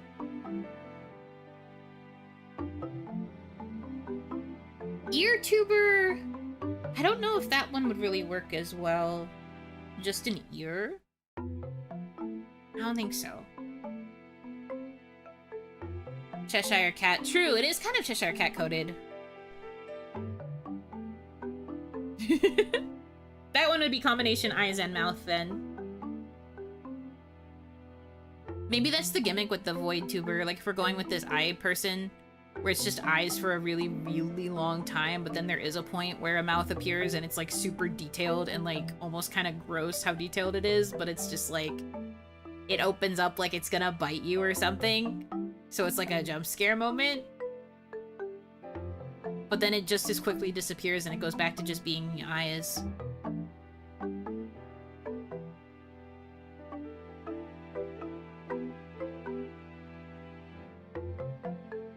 And it does some, like, heavy breathing when the mouth first opens. Like, you know that effect in some... Going back to hentai, but you know that effect of, like, the heavy breathing with, like, the panting and the puffs of breath in the air? I think it would kind of look like that. So you get, like, some really gross, like, heavy panting. Like the creature wants to eat you. And it does, like, a really big, toothy smile. And then just as fast as it appears, the mouth is gone. And you start to wonder if you even saw it at all. In order for this to work, the VTuber would not be able to have rewind available on their stream. And they would have to make it so that you couldn't, like, clip if they were a Twitch streamer. In order for this gimmick to work, you'd have to make sure that nobody can actually catch it. Do they do ASMR? That would be interesting if, like, the times when the mouth appears, they do such, like, heavy breathing and, like, mouth sounds that it's basically, like, all over an ASMR mic. You see the face slowly pan over to one side, and then you start hearing the breathing in one ear because they're using a dummy head mic.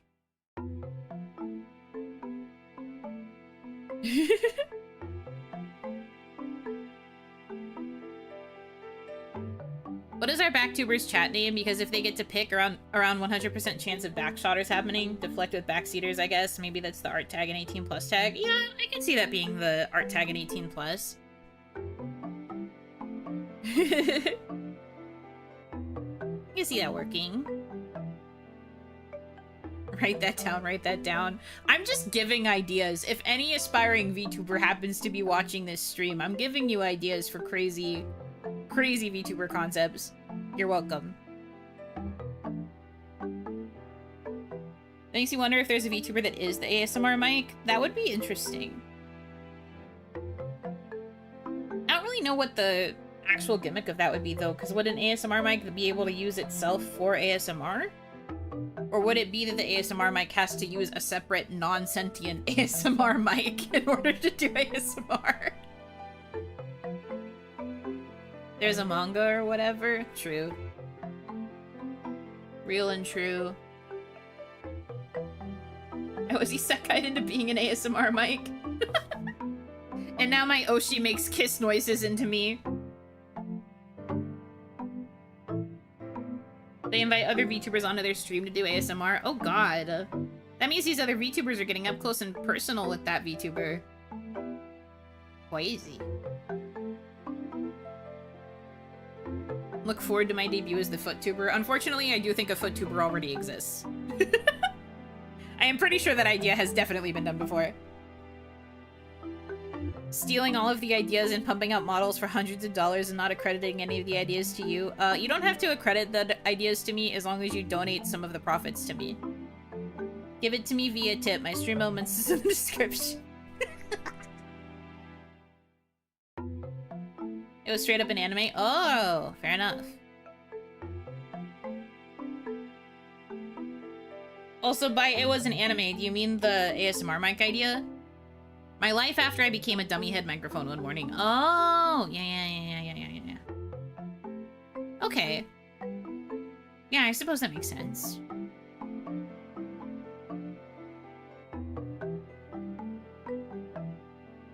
So I suppose that one is a little less unique.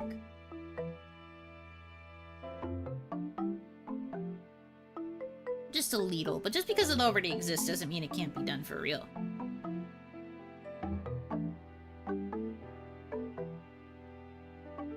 ASMR mic VTuber.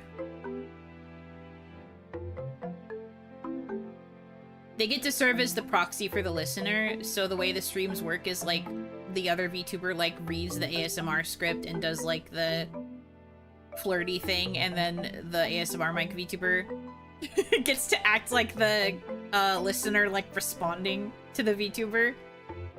So they're like POV. They're the your name of the situation. If I'm reborn, I want to be Yuno Stanley Cup. It's a crazy statement to make. I died and reincarnated as my favorite streamer's water cup. At least you would get refilled at pretty much every day.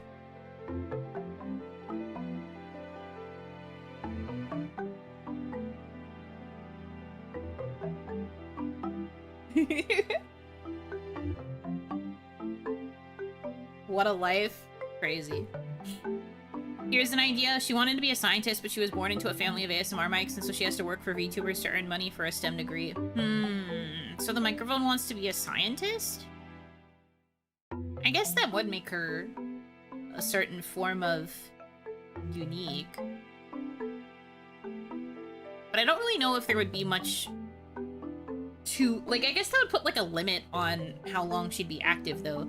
Because if she earned enough money to go to college, she'd just be like, see ya. I'm done doing this. For every Stanley Cup, there's gotta be a gamer chair, though. Well, I only have one Stanley Cup, so I would only have one gamer chair. One way the gimmicks can work, a relay event. Use VTubers already active, but one gets the faceless model, the fluffiest ASMR artist, void time, someone close enough to off collab, act as telephone ASMR. Maybe.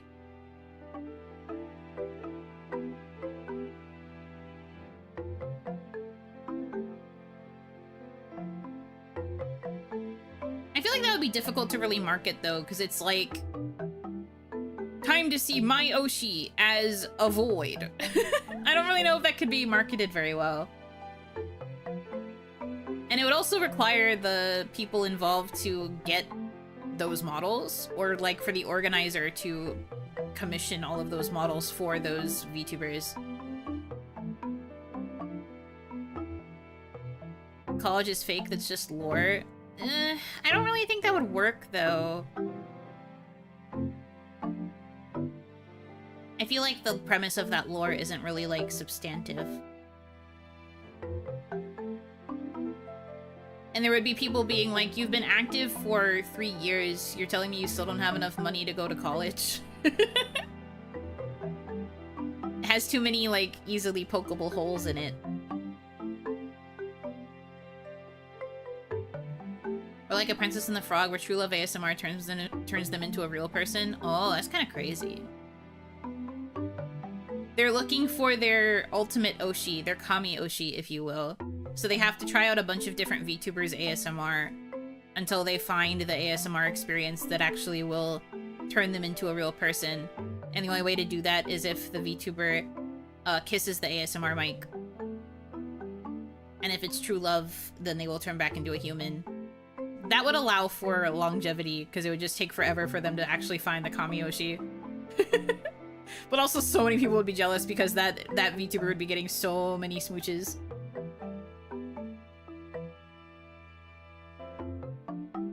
I mean, VTubers get a lot of smooches anyway. VTubers love to smooch other VTubers. Have you noticed this?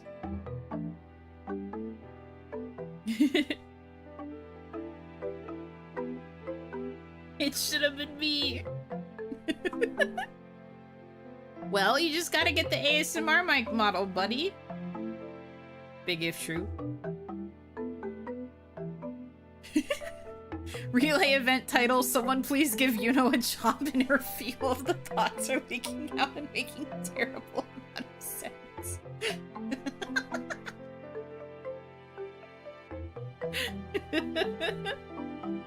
You know Hanaki's never gonna get a fucking job, dude.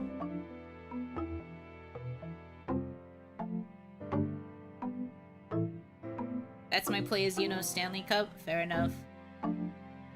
Speaking of, I need more water. Sippy sippy.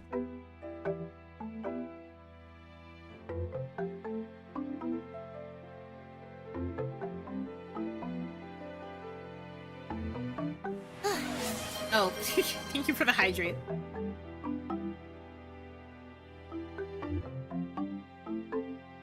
I took another sip. Bonus sip, but just for you. Blech. Yippee, yippee. A stream ever. As is usual for OniMon.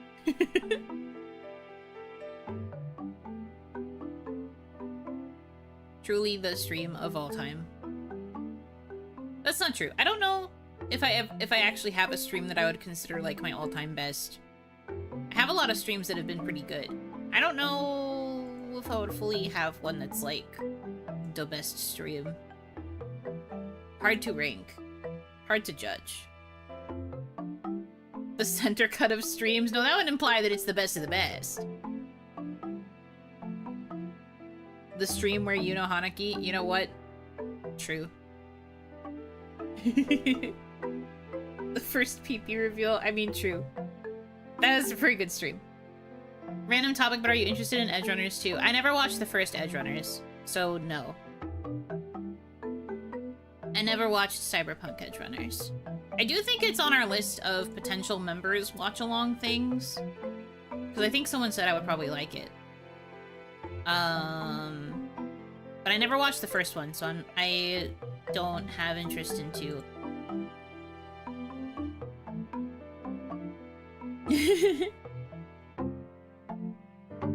Damadachi intro to PP was great. It changed my life. It's pretty good. Understandable, I'm super excited for 2 mainly because of that gorgeous new girl Talia. That's exciting. I mean, it's always cool when something that you like gets a sequel. I'll look up how Talia looks, because I don't know what she looks like. Talia Yang?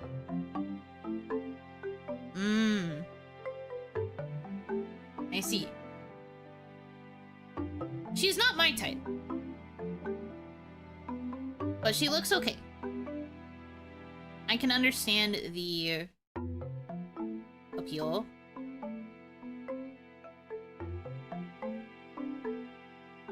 Hair vents are so back.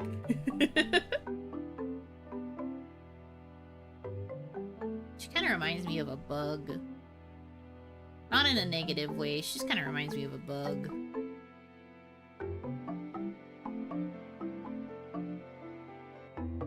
She's an iTuber. I guess because she's got the mask on. You've seen Lucy, right? I think so. I probably just don't know her by name. I probably have, though. Oh, yeah, her. Yeah, I've seen her before. I like her hair color. And her outfit's cool.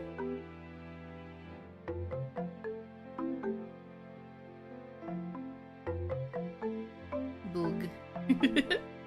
Trying to remember my favorite Yuno streams, but they're all blending together into a blur of Yuno. That's very valid.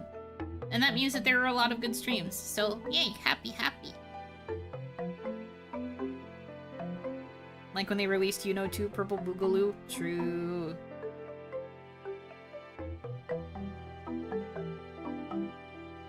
Just noticed she has Ron shorts. I like how they're called Ron shorts.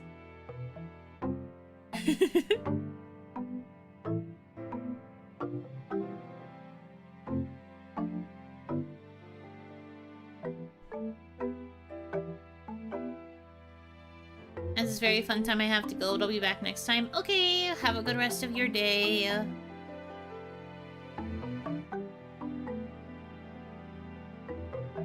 Death Battle is doing something it hasn't done before, power scaling a gacha character, the Genshin Impact Traveler twins. Good luck to them, I guess? You've brought up Death Battle in chat before, and every time you bring up Death Battle, I say I do not care about Death Battle. I don't understand people's obsession with power scaling, in my opinion.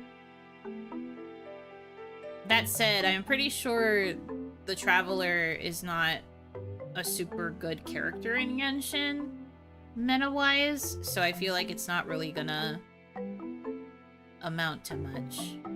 But sure, man. Live your best life.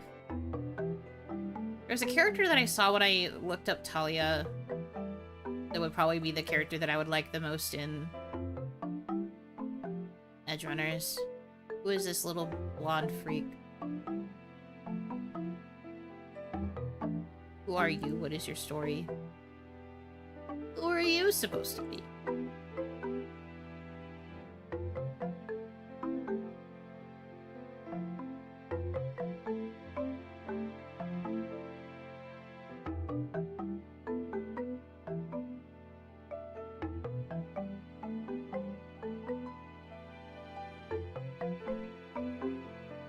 Doing all of my backwater searching. Roman Carrix? Carrix? Yeah, the reporter child. That looks like the character I'd probably like the most. Not Rebecca. Yeah, looks like it's Roman. That seems like a character that is Yuno coded. Creature. He seems interesting too. Hell yeah, he does. Get a load of that guy.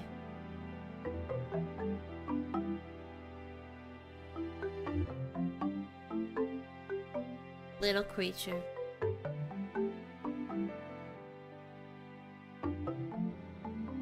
I think about the Romans every day. I don't think it's the right Romans. Death Battle was vague on which sibling, but one of them is against Aang the Airbender. Well, it doesn't matter which sibling, really, because they both have the same kit. There aren't really that many noticeable differences between them in terms of, like, kit, so if it's purely based off of power scaling, it doesn't matter.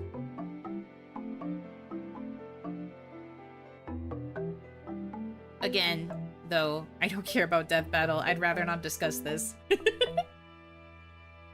I don't care about these kinds of things.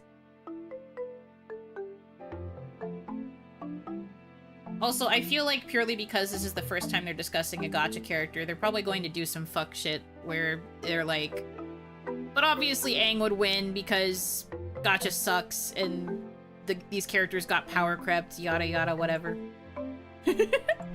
I feel like that will probably be whatever the BS they pull. But I guess they've made decisions that fandoms have hated before, so whatever.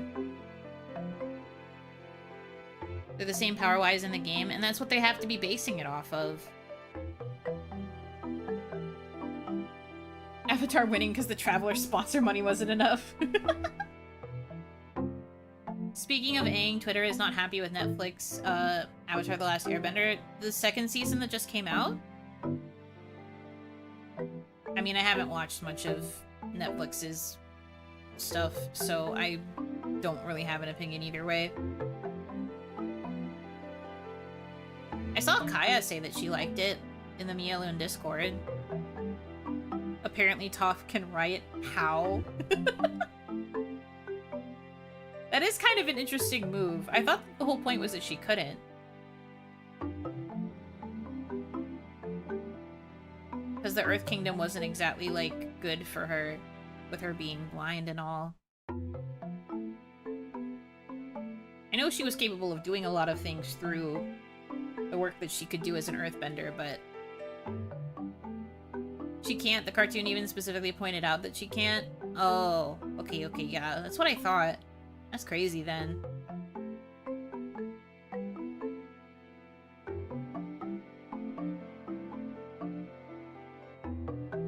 I think even during season 1 it was very mixed. I guess this season is worse. I see, I see. Might be an enjoyable watch, but they've made a lot of choices for the adaptation. I know that a lot of people were angry with the first season because they made some weird character choices for, like, Katara. And I think they also made some weird choices for Sokka as well. I don't really know that much, though. On principle, I tend to not really watch the Netflix live-action adaptations of things. I just don't really care. If I'm gonna watch a show on Netflix, it's gonna be an original show. Or, like... I don't know. I tend to go more for the original IP versus their adaptations of things. So, like, for example, something else that was posted in the Miaoun Discord today was that apparently there is a Persona live action in the works at Netflix. Don't know which Persona. Not gonna watch it regardless. Because I know that that shit's gonna suck real bad no matter which Persona they choose. I don't want to see them adapt 3, 4, or 5.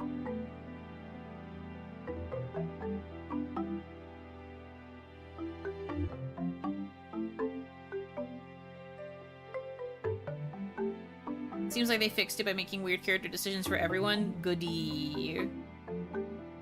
Goody. They did a good job with Netflix One Piece, though. Well, I think maybe One Piece is a bit... I don't want to say easier to adapt, but I think that because One Piece has been so long running, it's easier to net, like, new people / normies by giving them something that's more digestible instead of something that's, like, very insurmountable, like the amount of episodes of the anime. Not to mention, Netflix is also going to be broadcasting the new One Piece anime that's being made. So that's also going to be another way that they're covering One Piece, I guess.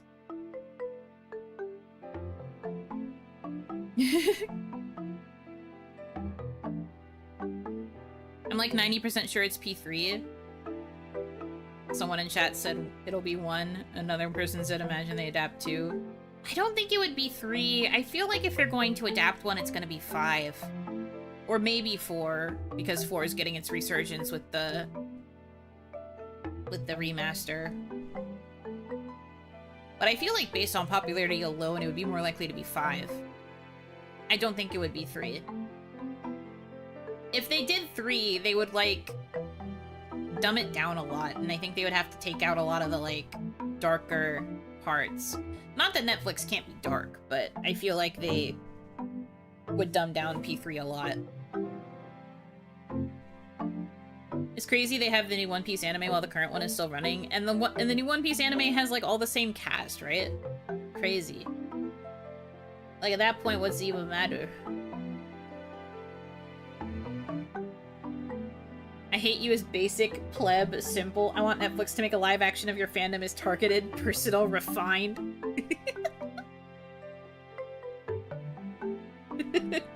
True. It's faster to read One Piece than watch the anime? Well, yes. But I think it also depends on reading speed and, like, medium that you're using to read it. Gotta get that extra money since the anime isn't just straight shooting anymore. I can't claim to know nothing. Have you not heard of a two-piece? Yeah, whatever. You guys are so funny.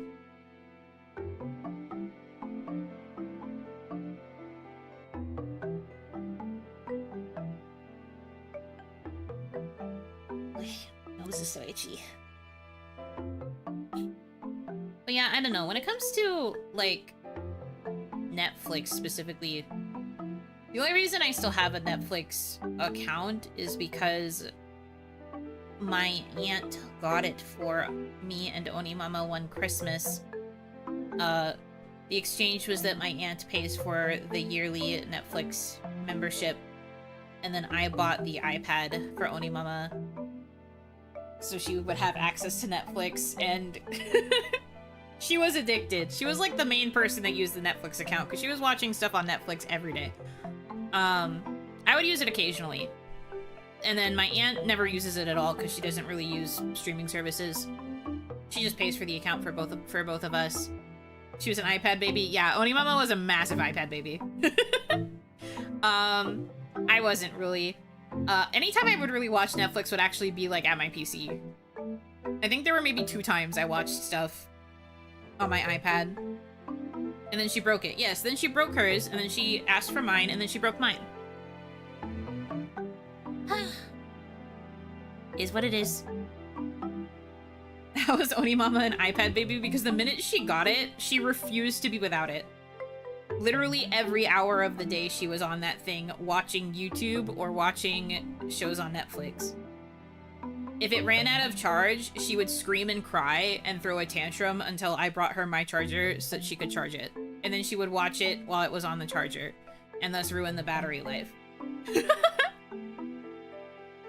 So then it was no longer able to hold a charge, and she would bring it with her into bed and have it playing all through the night until it ran out of battery and died during the night, and then she'd have to get up with a dead iPad and go charge it again. And then as soon as it charged enough to turn on, what'd she do? Open Netflix. Girl, what do you think's gonna happen? You're cooking that battery. It's cooked, it's overcooked too. It's going. There was no battery in that iPad. It could not live without being on the charger at one point, yeah. And then she, like, physically broke it. It's crazy that it's now better to leave stuff on the charger. Yeah. Battery lives are cooked, brother. It's over. But anyway. She broke hers. Begged and pleaded for mine because she tried to go, like, I think 2 days without an iPad when she broke hers, and then she, like, went insane and was like, if I don't have a form of media, I'm going to do something drastic. And I was like, okay, you can have mine, but if I give this to you, please be careful, do not break it. Because I had taken very good care of my iPad for the entirety of the time that I had it. It had no scratches, it had no damage, its battery life was perfectly functioning. Everything about it was good. And then, what happens? She breaks it. It has dirt and stains all over it. And I would not be surprised if it could hardly hold a charge. I don't know. I haven't used it since I got it back and saw that it was super broken. Because I was just so upset. Because I had taken such good care of that thing. And then it got destroyed. I never should have given it to her. Well, you know, parents will be parents. They'll make demands. At that point, just get her 2 cheap Android tablets so she can alternate. She didn't like any other kind of tablet. I tried to give her a different kind of tablet and she hated it. Like, we literally did try to give her, like, a cheaper alternative to an iPad at first, but she hated it, and it was an Android tablet. But she hated it. She hated it so bad. Literally refused to use it, and then just kept begging for an iPad that year. So I was like, okay, I'll get her the freaking iPad. But what are we gonna do about entertainment? I don't know if she can subsist off of just YouTube. And then that's when my aunt was like, if I pay for a Netflix account, do you think she'll use it? And I was like, maybe? So that's what we had to do.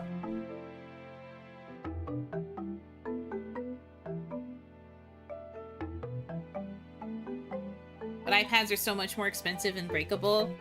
That's what she wanted. If she's only using it for Netflix, what's even the difference? I don't know what to tell you, man. This was just how she was. She just insisted that it needed to be an iPad.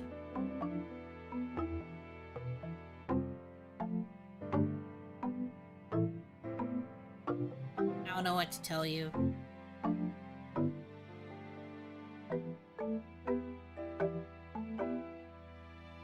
I think she also wanted the iPad because it was, like, bigger than the tablet that we had given her initially. And she needed to be able to see because she also, like, stopped wearing her glasses at a certain point. I don't remember why she decided to stop wearing her glasses, but she did.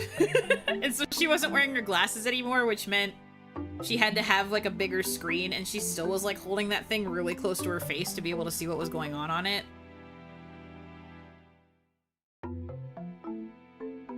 She needs to realize she just needs a Netflix screen. Well, she has all the Netflix she wants now because she's dead. So, all things considered, she probably has all of the iPads and all of the Netflix that she wants in the afterlife. Heaven's blessing or whatever.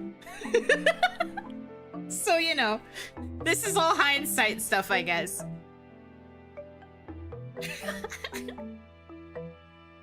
8 different iPads that never lose charge. 1 for each show she watches. She's like multi-screen drifting. So, like, no, you're preaching to the choir. It's not like... I obviously knew this, but she wanted the iPad. And it was the only thing she asked for Christmas that year, so okay. I guess that's fine. It's not like we got her a new iPad, though. Like, we got, like, one of the cheaper ones at the time. And, like, basically gave it, like, no functionality. It was, like, Wi-Fi connection only, because she didn't really leave the house much, so she just had to stay connected to house Wi-Fi. It only had Netflix and YouTube on it. I don't think she put any games on it, I don't think. I don't remember. But it was just like low data usage. Well, not data usage, but like low storage space because she wasn't really using it for anything else. So, and she was happy with it, so it's fine. I must go to bed now. Thanks for the chill time. Rest well. Have a good eve. Wonder if she would have tried Hulu? Maybe. If she knew that it had shows that she liked, she might have tried it.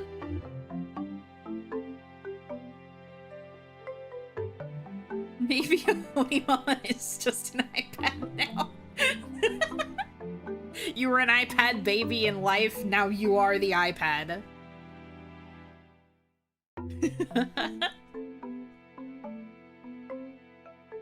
Nah, I don't think she would actually be an iPad.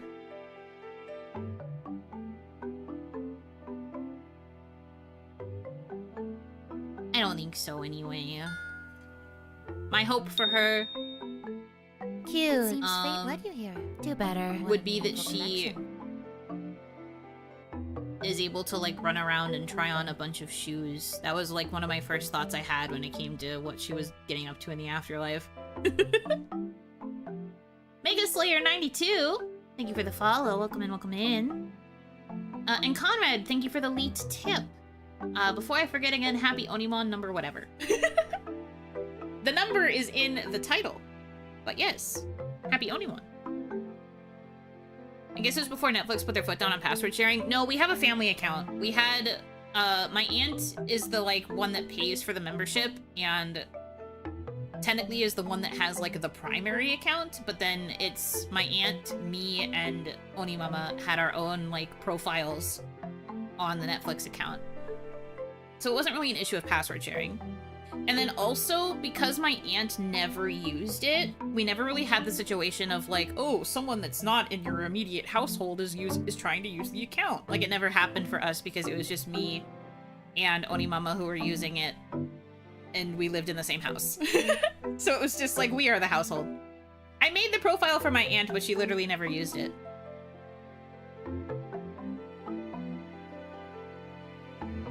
And then I used mine occasionally.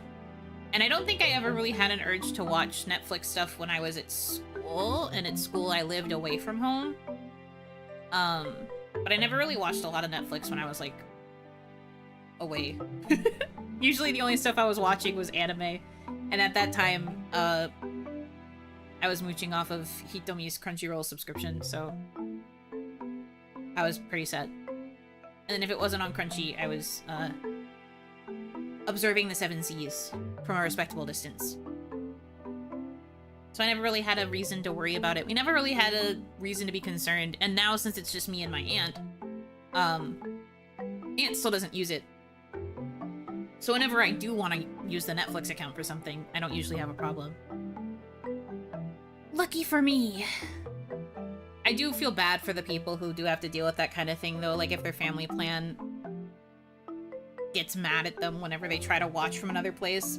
the whole, like, vacation policy where it's like, oh, if you use more than 2 weeks to watch this from another location, then we're gonna make it so you can't watch anymore. Which is so stupid. What are you paying that shit for? Like, I honestly didn't care one way or the other about having a Netflix account. I only made profiles in the event I needed it.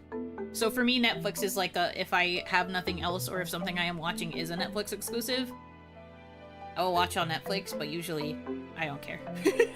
I don't care. So, admittedly, at this point, I should probably see if my aunt would even consider using it ever again, and maybe I should just ask her to cancel it, because I don't know if I really need a Netflix account myself, because I use it so sparingly.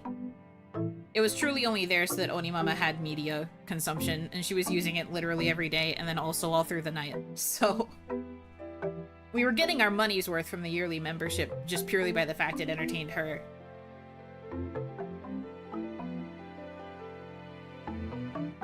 Streaming companies are so greedy. I feel like especially Netflix. I mean, obviously, there are other streaming places that have equal amounts of greed, but I really do think that Netflix has been kind of the biggest example of greed. I get the most pissed off at Netflix's announcements.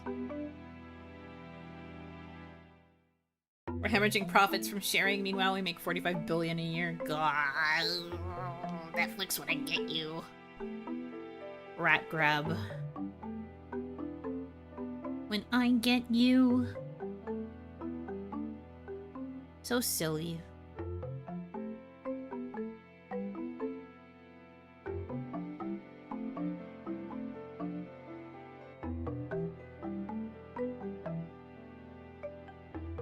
Love telling the kids that. Oh, about the fact that Netflix used to mail movies. I recall this.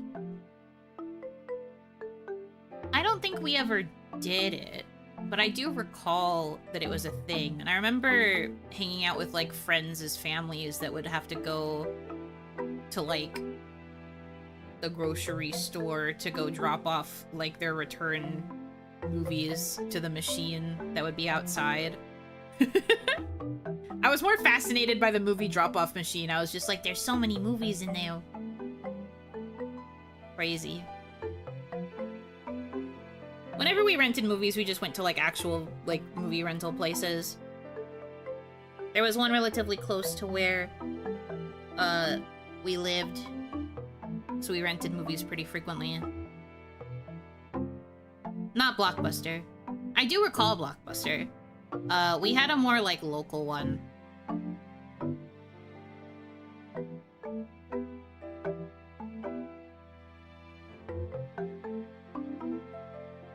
Other streaming services are competitive and Netflix pretends they're not. So true. You just go to Blockbuster, though I'd usually rent a game instead of a movie. Oh yeah, I started renting games once I had a, GameCube. I would rent games. I loved going into the game, like, section of the video rental store because they had, like, they had the machines that you could, like, try some of the games out while you're in there, and it was so fun. It was so fun. Ever used Gamefly? I don't think so. I don't think I did. I might have had friends that used it. I don't think I ever used it personally, though. Again, since we had one in kind of close vicinity to where we lived, we just kind of did most of our renting from the physical video rental store. And then if I really wanted games, we would actually just buy them from GameStop. I would have to try my best to explain to my mom exactly what I wanted to get so that she could ask the clerk what the heck it meant. And then eventually, when I was a little bit older, she would let me go into the store and talk to the clerks myself and be like, I want this. Especially relevant when it came to Pokemon. Mom did not understand how to say any of the Pokemon words, so she would just bring me and be like, look, you already know that you're getting something related to Pokemon for Christmas. Can you just ask the kind person at the counter what you actually need? And I'd be like, okay, and then I'd talk to them about Pokemon and it'd be fun.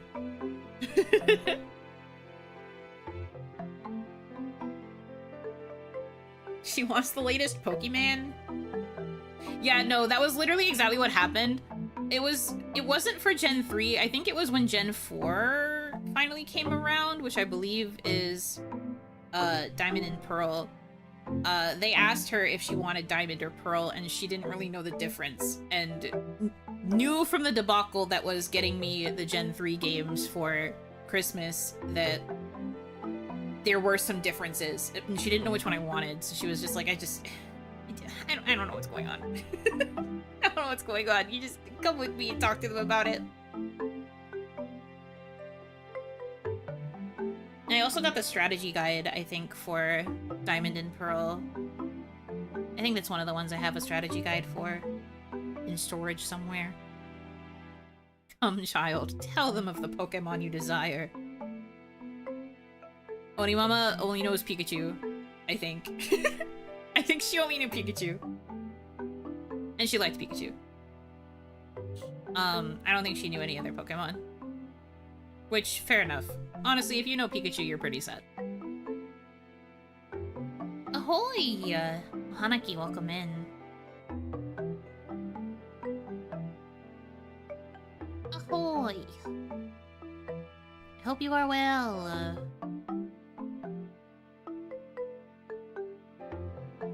Pikachu. No, she could say Pikachu. She remembered Pikachu's name quite well. And then there was one Christmas I like really wanted Eevee stuff, and I had to be very specific about what I wanted for Eevee stuff.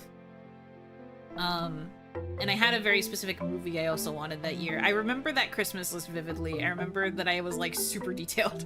I had like 3 things that I wanted, and I had to be super specific about the exact thing I wanted, because otherwise I knew that they weren't gonna be able to get it.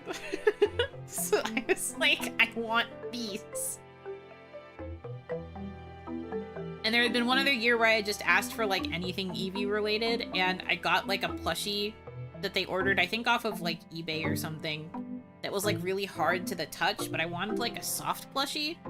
I didn't really like the stiffer plush that they got, so I was like, I want Eevee stuff, but if you're going to get me a plushie, it has to be soft. I want something nice to hold.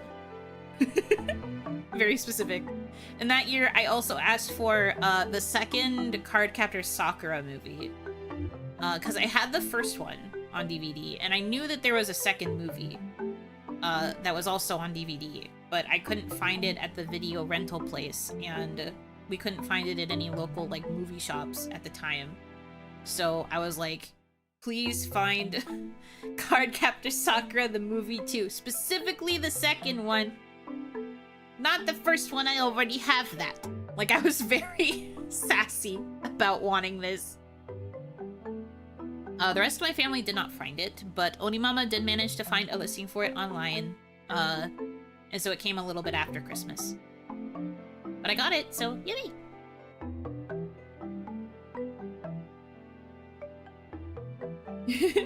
My grandma and mom were in Sweden, and at their hotel there was what they thought was a Pokemon convention, so they went to check it out, but it turned out to be something completely unrelated. I was so confused on why they'd check it out even if it was a Pokemon convention. Aren't you sometimes curious about how the other half lives? I feel like some people just have morbid curiosity of like, how is Pokemon so big that it has entire conventions dedicated to it? Sometimes you just want to know what the heck is going on. Don't you ever feel curious when you're like at a hotel and you find out that there's like some sort of business conference or that there's some other like crazy convention going on in the hotel? Are you telling me you don't get a little bit curious about what it's like there? Like, even if I didn't have any interest in the actual topic, I would just be curious to see what it's like to see a fandom get excited about the thing. Like, even if it was just like Cool Rock Collection Con, I'd be like, cool rocks? I want to know about cool rocks, and so I try to sneak in and figure out what's going on. I feel like the same is true for people who like get curious about like Pokemon or like anime or anything like that. Pretty classic thing in my family to do around Christmas is the scroll, where if the gift hasn't or won't arrive before it's time to give, we give each other a rolled up piece of paper with a picture of the thing on it. Oh my god, that's so cute actually. Wait. That's so cute. Aww. Wait, that's cute. I guess that became more of a thing in the advent of like more online ordering. What I was talking about was kind of in like a transitional place between like finding things in toy stores and having to look up specialty items. You're gonna sneak into a cool rock con? Come on, man. What? What I'm trying to articulate is that, like, if you're curious about something that you don't really think would have, like, a whole convention dedicated to it, don't you want to just see? Don't you just want to take a peek?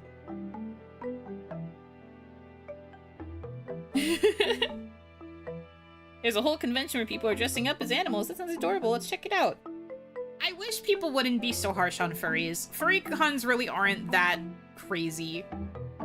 Let's not act like they are that extreme. It's literally just people in costumes. We can grow up a little bit. I guess I'm underestimating them who unironically say Pokemon. Well, yeah. But, like, you still want to know what it's like. Even if you don't know how to pronounce the thing properly. Would you get back into TCG collecting? I was never really into it.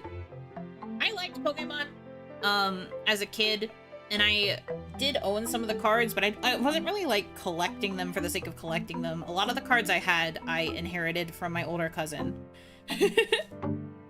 But I wasn't really, like, going out of my way to get new ones. I also did not understand the value of cards. Because I definitely traded away a Japanese holographic Charizard to just a kid randomly. I bragged about having it, and then he offered me a card that I think that baby me thought was cooler, and so I traded it. Because I was a kid, and back then it didn't really make sense for them to have value. So that guy, assuming he kept the card, probably made a pretty penny off of it. Because some dumbass girl was like, yeah, sure. I'll trade it for like 2 EV. I don't actually know what I traded it for. I do watch some content about people that are like collecting cards. And I find it interesting, but I don't really have an interest in like actually taking it seriously, I guess. Like, I think if I was ever going to get back into getting trading cards, I would just be like, oh, I like this card, it's cool. It's only $5? Sick. I don't see myself ever being someone that would pay more than, like, $20 on a really good day on a piece of cardboard. That's just me, though. If that is something that you are into, that's awesome. I love that for you. I hope you get your chase card.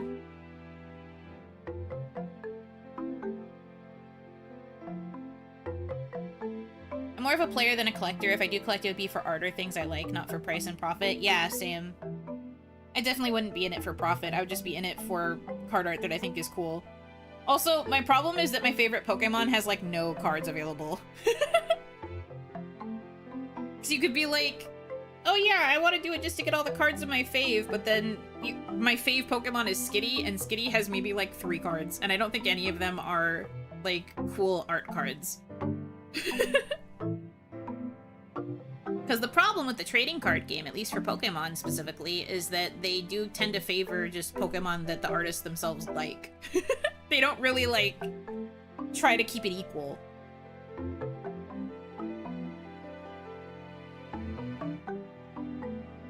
One of my sister's friends collects exclusively cards by a particular artist. I traded a bunch of those cards for her Pikachus. Cute! If I could take a guess, is it the Yukamori cards? The ones that are, like, with the little clay models? Because I feel like most people have sets of Yukamori.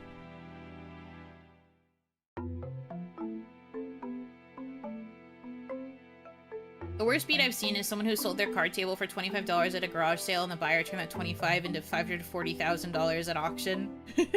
Yeah, it does hurt. The thing is, though, like, you could be like, oh, I bet my childhood cards might be worth something. They're really not. Unless you were taking, like, pristine care of them, they're not really gonna be worth anything.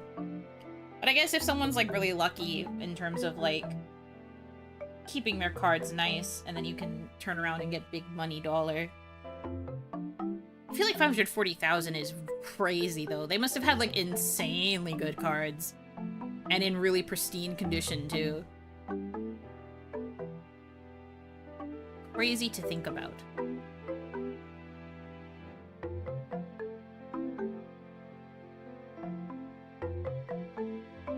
Card table, not cards.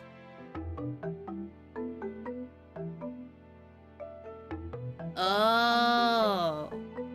See, I thought you meant like an entire table of like a card collection for 25. I didn't read that properly. That's my bad. It is midnight. My comprehension is probably going to start going down gradually.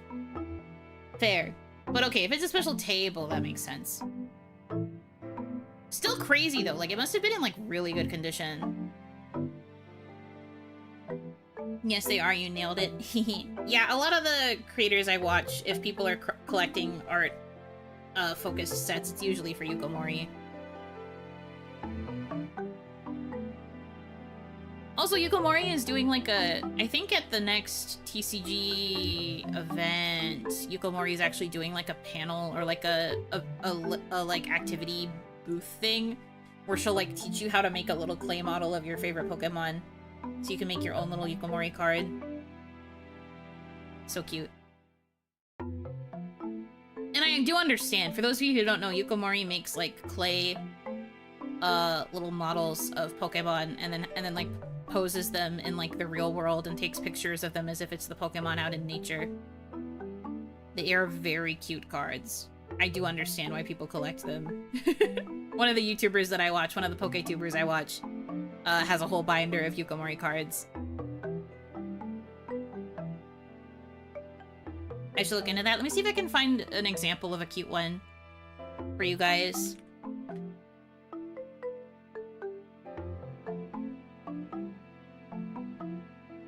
Miss Yukomori. They're so cute. Oh, there's one for my favorite Pokemon. Hold on. hold on. Let me grab this real quick.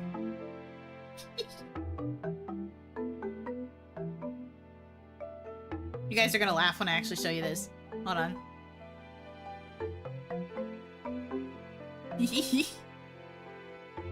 I think I'm the funniest person on the planet, actually.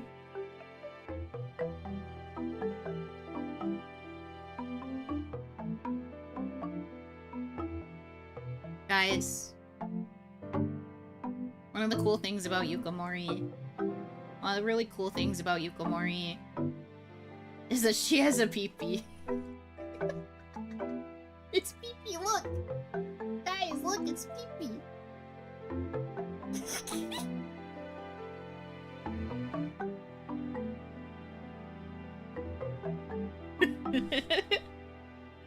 It's pee-pee. Good one. Thanks. Anyway, these are kind of how the cards look. She makes a clay figure of a Pokemon in like a cute little pose and then has them sit out in nature and takes pictures of them. So these are considered like really desirable cards. She's been doing it, I think, like since the beginning, basically. So the people love them. Lots of cute cards like this.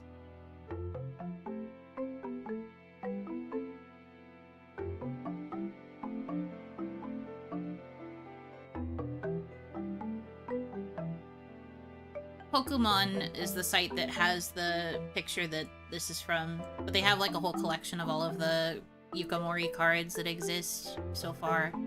So there's like really cute ones. It's so cute. And that's why people collect them. They think that the art style is really cool. So when she draws it, it's okay, but when I draw pictures of my PP, I have to attend a mandatory meeting. I think it's because your PP is not biologically accurate.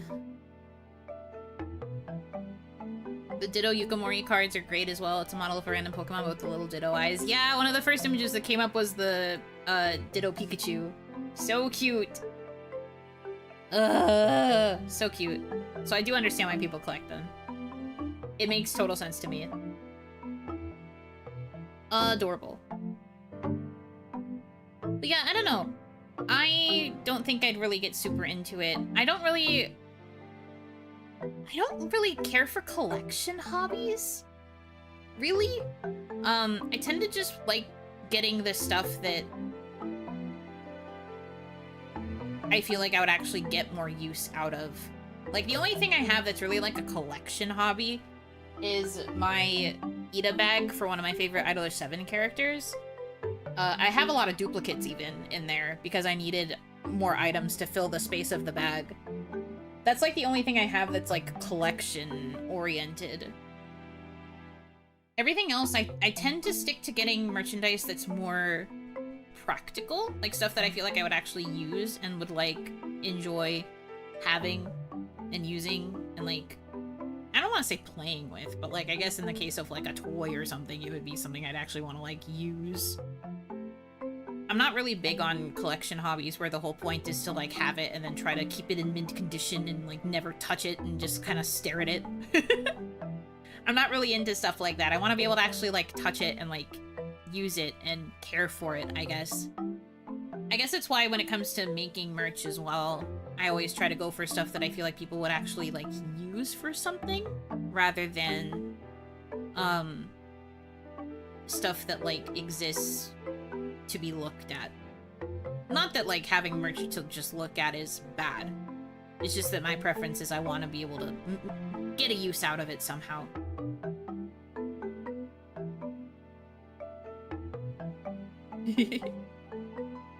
Well, Hanaki, sorry I'm so late. It's okay, you don't have to apologize.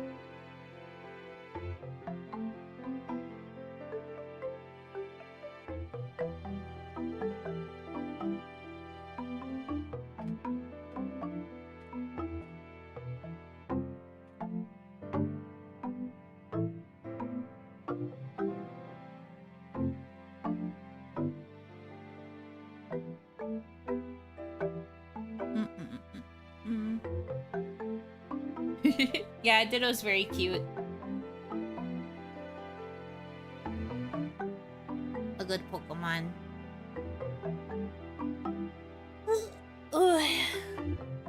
Okay. Did I have anything else I wanted to yap about? Not really. Not off the top of my head.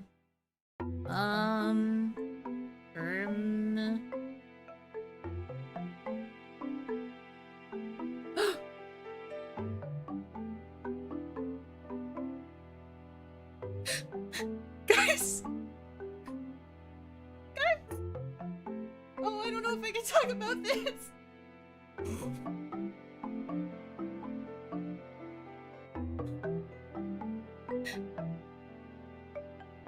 Hold on, wait. Hold on, wait. Oh. Yeah, something big just happened. Oh my god, sorry. I'm about to start crying. What? Hello? Police? I don't even know if I can talk about it. Wait. Hello?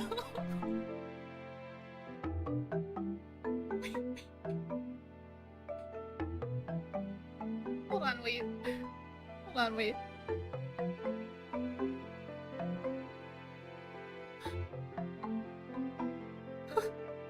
Okay.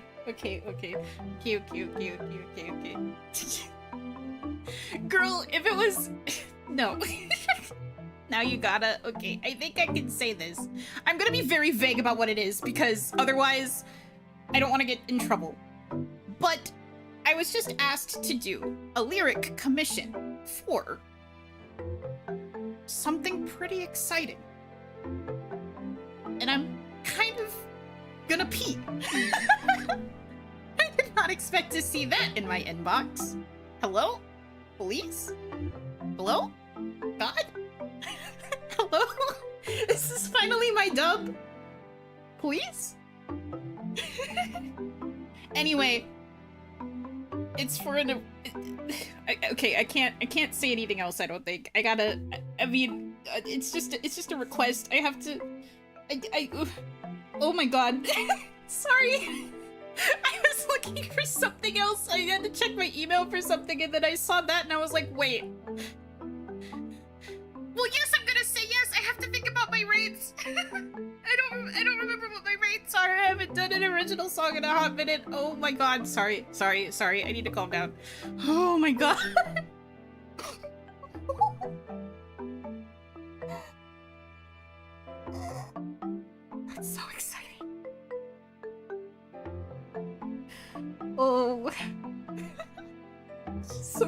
cool and collected as I'm about to like get up and run around my house. Oh my god. Whoa. Yay! Wait, that's so cool. Wait, that's so cool. Guys. I need to explode right now. Damadachi prayed for days like this. I prayed for days like this. There goes the idea of sleeping in the next 3 hours. Yeah, unfortunately, I will be thinking about this all night.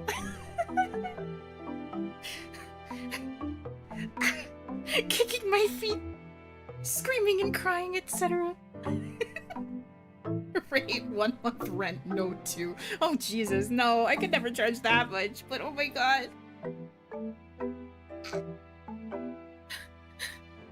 No job, she says. Okay, me when I lie. Apparently I just need to say, you know Hanaki's never gonna get a job. You know Hanaki's gonna stay broke and unemployed forever, and then I'm gonna get like 5 more offers in my email right now. How did you know I'm doing tippy tappies? Did it come through on my mic?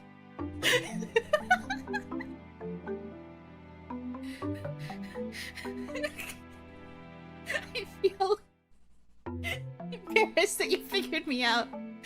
I just know my Oni. Everything's fine. I'm actually so calm and chill. I'm actually like... I'm actually just perfectly fine, and I'm not literally about to cry. Everything's good. I'm actually so fine. Everything's great. I'm so fine. Okay, well, anyway. Where were you when the big Yuno knew happened?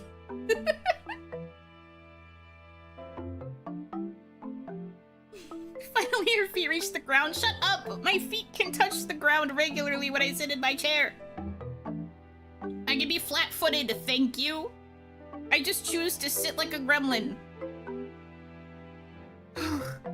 Sorry, I literally had the biggest, like... I don't know how else to word it, but I literally just, like, stimmed so hard. I was just, like, going everywhere in my chair. I don't know what's going on. Wow. That's literally so exciting. Okay, I really can't tell you guys anything else. All I can tell you is what it, like, the basis of what it is. So, if there is anything I can share, obviously I will try to share it when I can, but odds are I'm probably gonna have to sign a NDA if I get accepted for this. Explodes and dies. Remember to breathe. Unfortunately, I don't know if I can. Unfortunately, I think I forgot how to oxygen. But...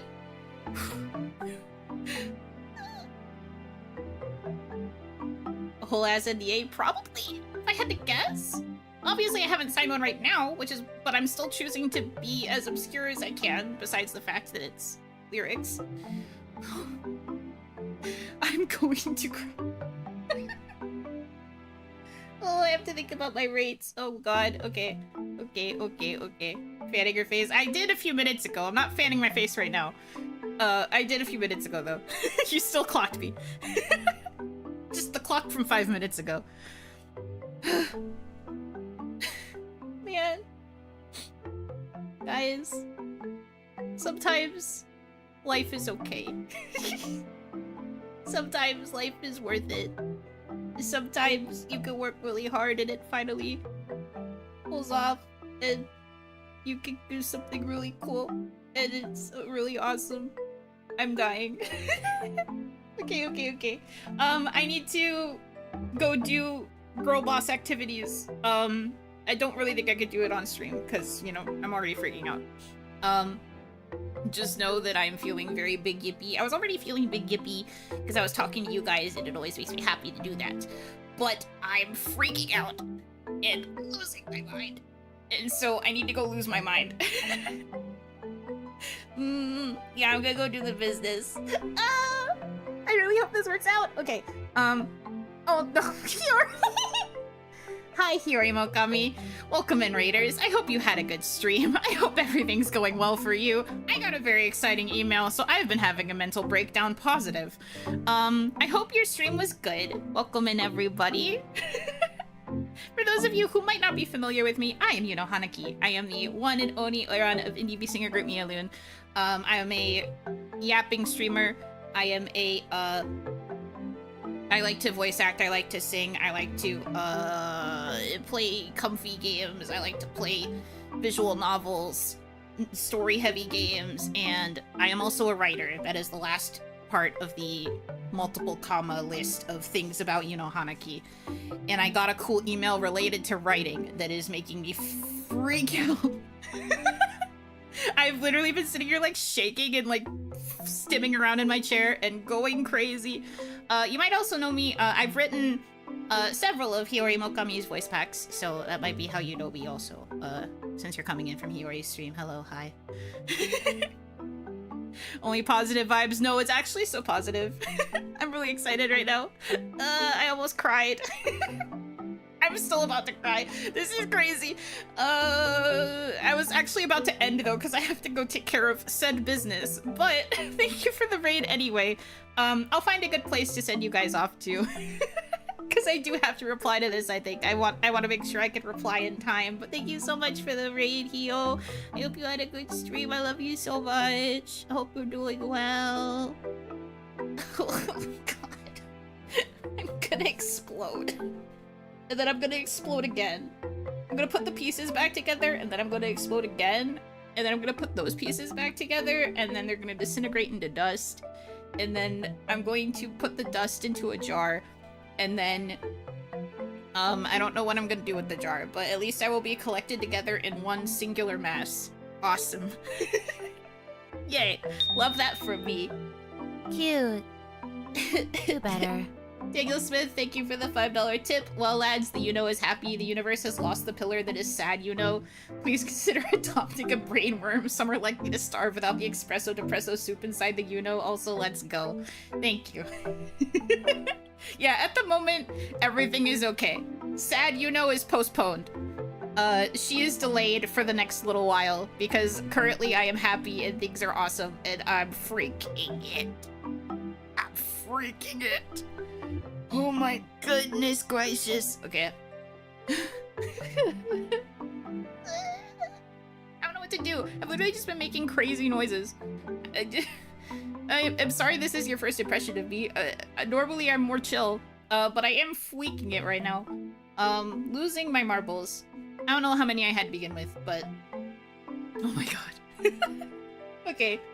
I'm gonna, let me see if I can find a good place to send you guys off to for a chill time. Or like just a time, I guess. I don't know, it doesn't have to be chill. Let's see. Where we go? Where do I send you? They surely know you know. Well, I mean, I hope so. May they continue to know me. That'd be awesome. Let's see.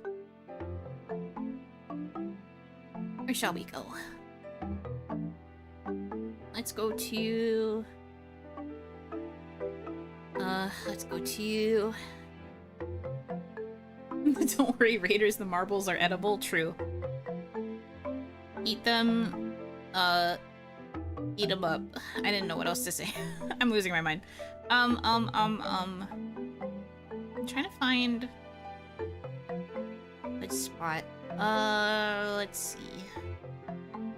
Let's go to Banana. Miss Banana is doing a work stream right now. We'll send you guys over there. That's probably more chill than staying with me. I'm freaking out. I'm freaking it. The spaghetti is escaping to the floor. The spaghetti has been there a while ago. I think the spaghetti fell out a while ago. Anyway, I'll send you to Miss Banana on the YouTube side, and then on the Twitch side, I have to search again, because Banana's not over here.